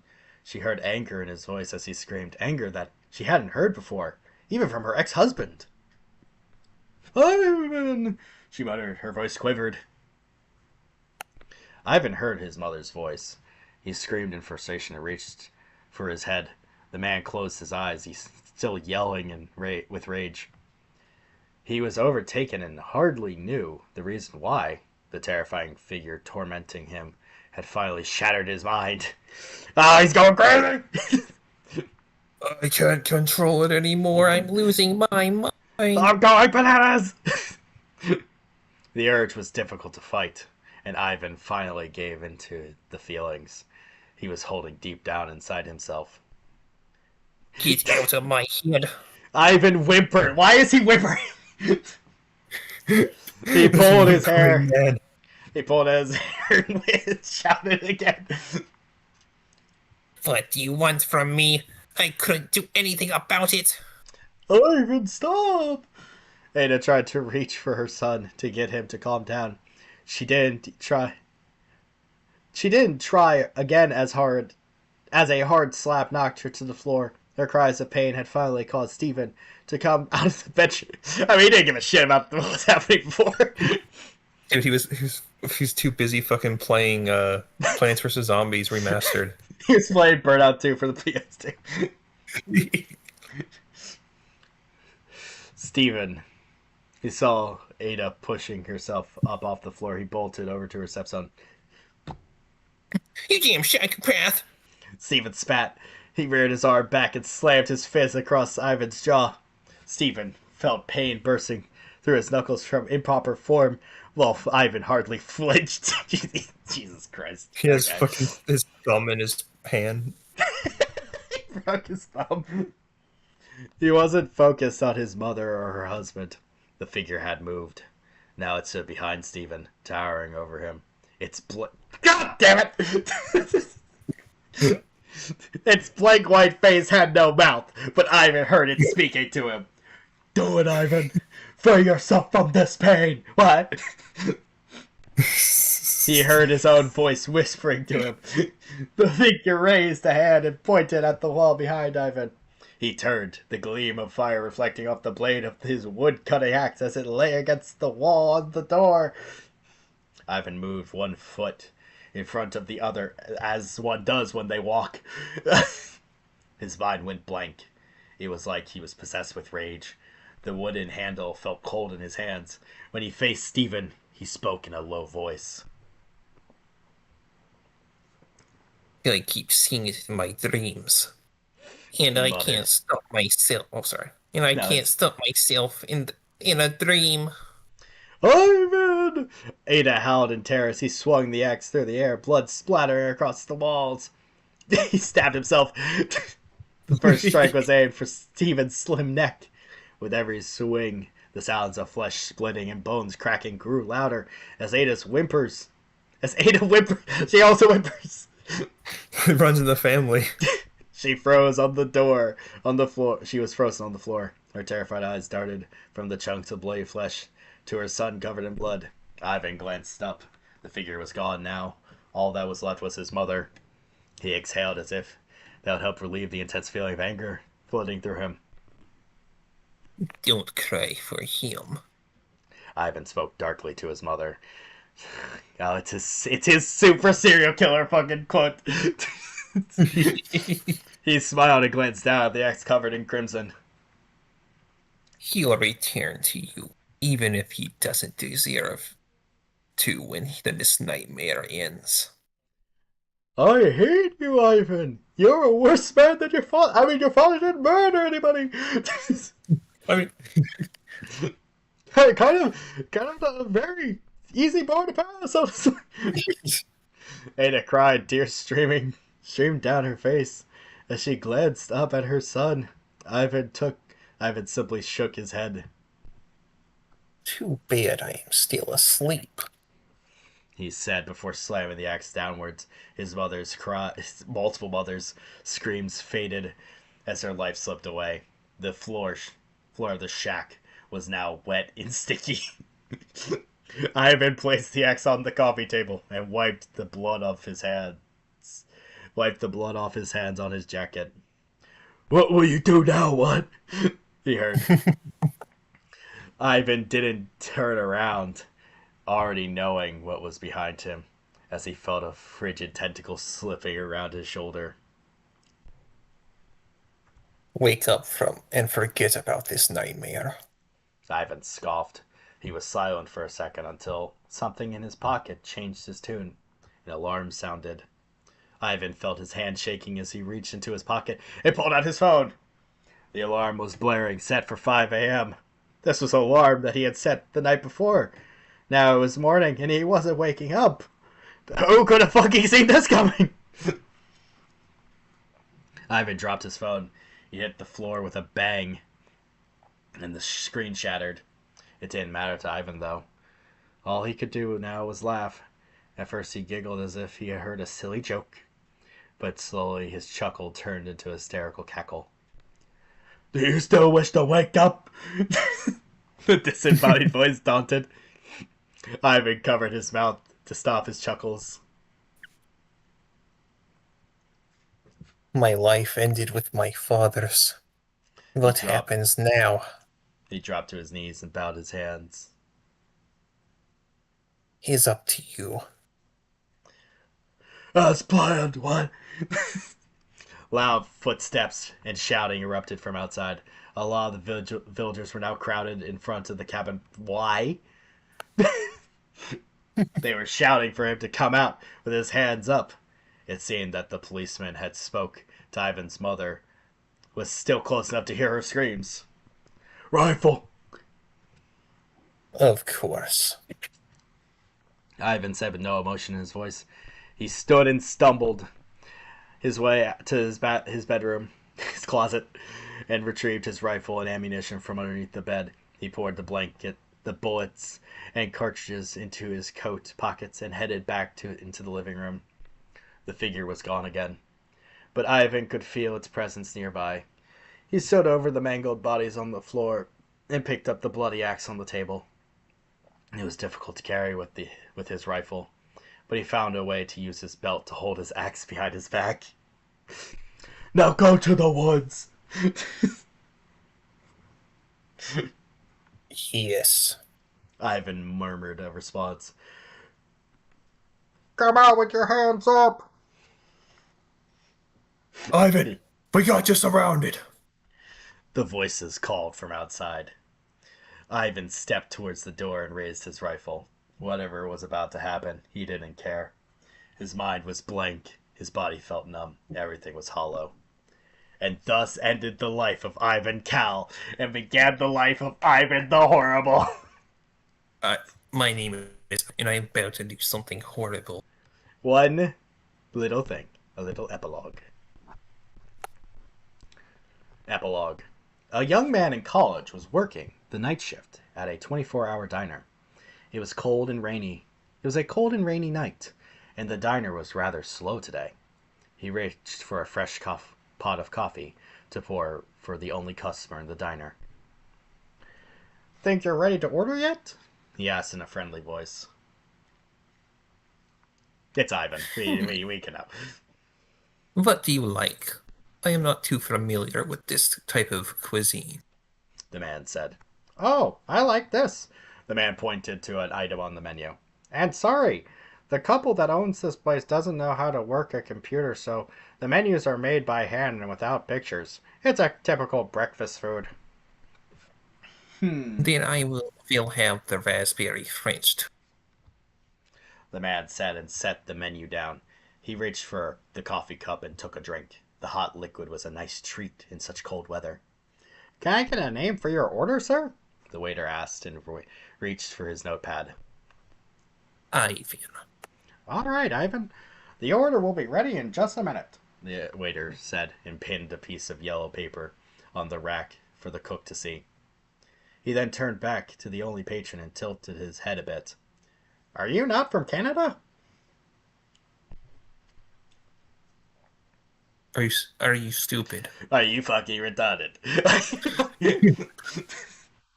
No, if my accent didn't give it away, I am just visiting. Ivan told with a bit of a smirk. I'm so clever. He spoke lightheartedly, but in a serious manner. On vacation? Where are you headed? The waiter questioned. The States. I'm trying to get to California. In that I'm going old to thing? be big. I'm going to be a movie star. And that old thing? The waiter motioned to the beat-up red pickup truck Ivan arrived in. He smiled a bit. Good luck. You'd be better off flying. I have a few stops to make along the way. Ivan told, and took another sip of coffee. And besides, I've been told I'm a bit of a dreamer. Well, I hope it's a good trip then. Let me get your order. The waiter walked over to the cook's window and brought his plate over to Ivan. This is the quickest food you'll ever fucking eat. Jesus. It's like 3 sentences. Is there anything else I can get for you? Yes. Do you know where I can get supplies to sharpen my axe? I'm a woodcutter. Ivan explained with a sly smile. Yeah, I get asked this question very often, actually. Keep heading south and you'll hit Dawson. There are some tractor supply stores there that should carry something that will help you, the waiter answered. And thank you. That will be all I need. Ivan ate his meal in peace, enjoying the small rest. He washed up in the bathroom and paid for his meal, thanking the waiter once again before slipping his coat on. I hope you have a good trip. Thanks for stopping in, the waiter said his goodbye. Ivan gave a friendly smile.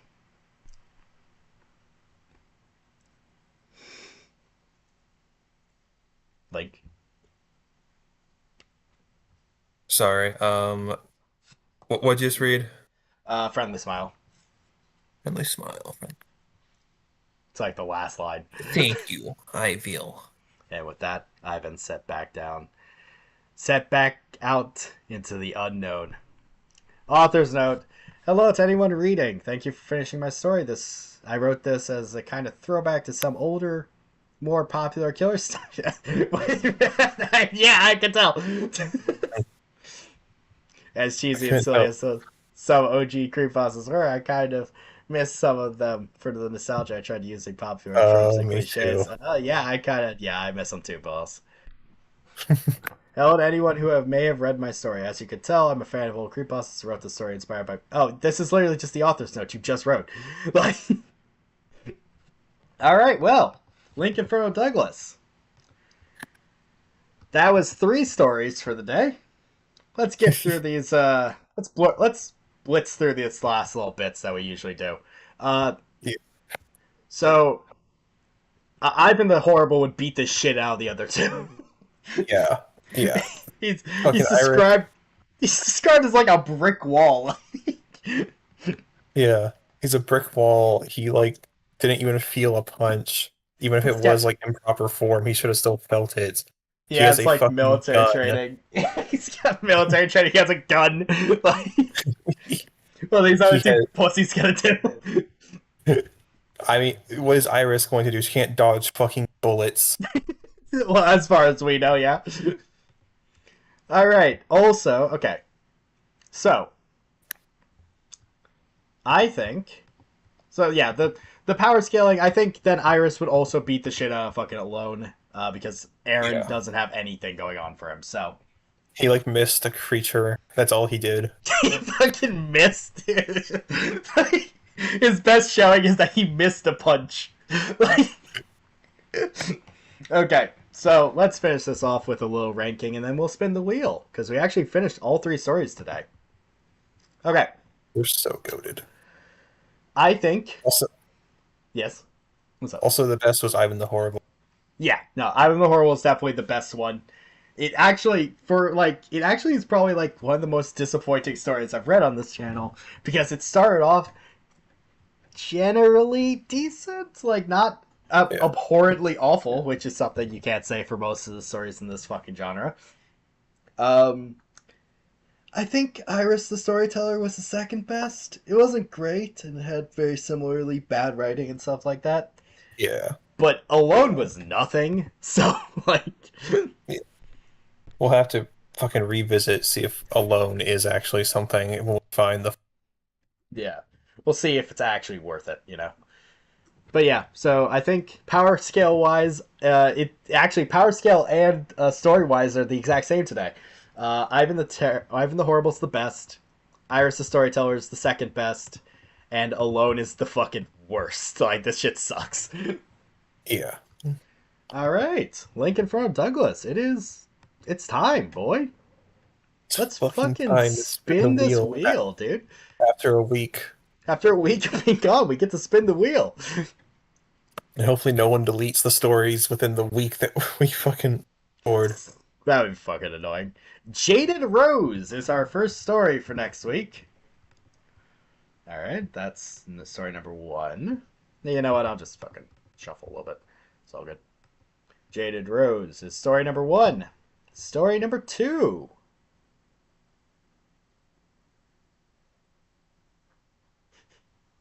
The Shadow! No! So Jaded Rose, The Shadow, and the final story of next week will be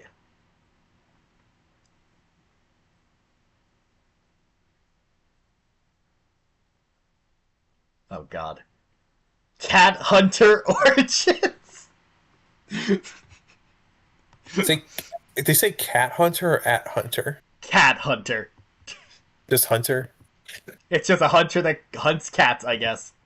Okay, cat hunter. Cat Hunter, yes. Alright, well, that was certainly a collection of stories.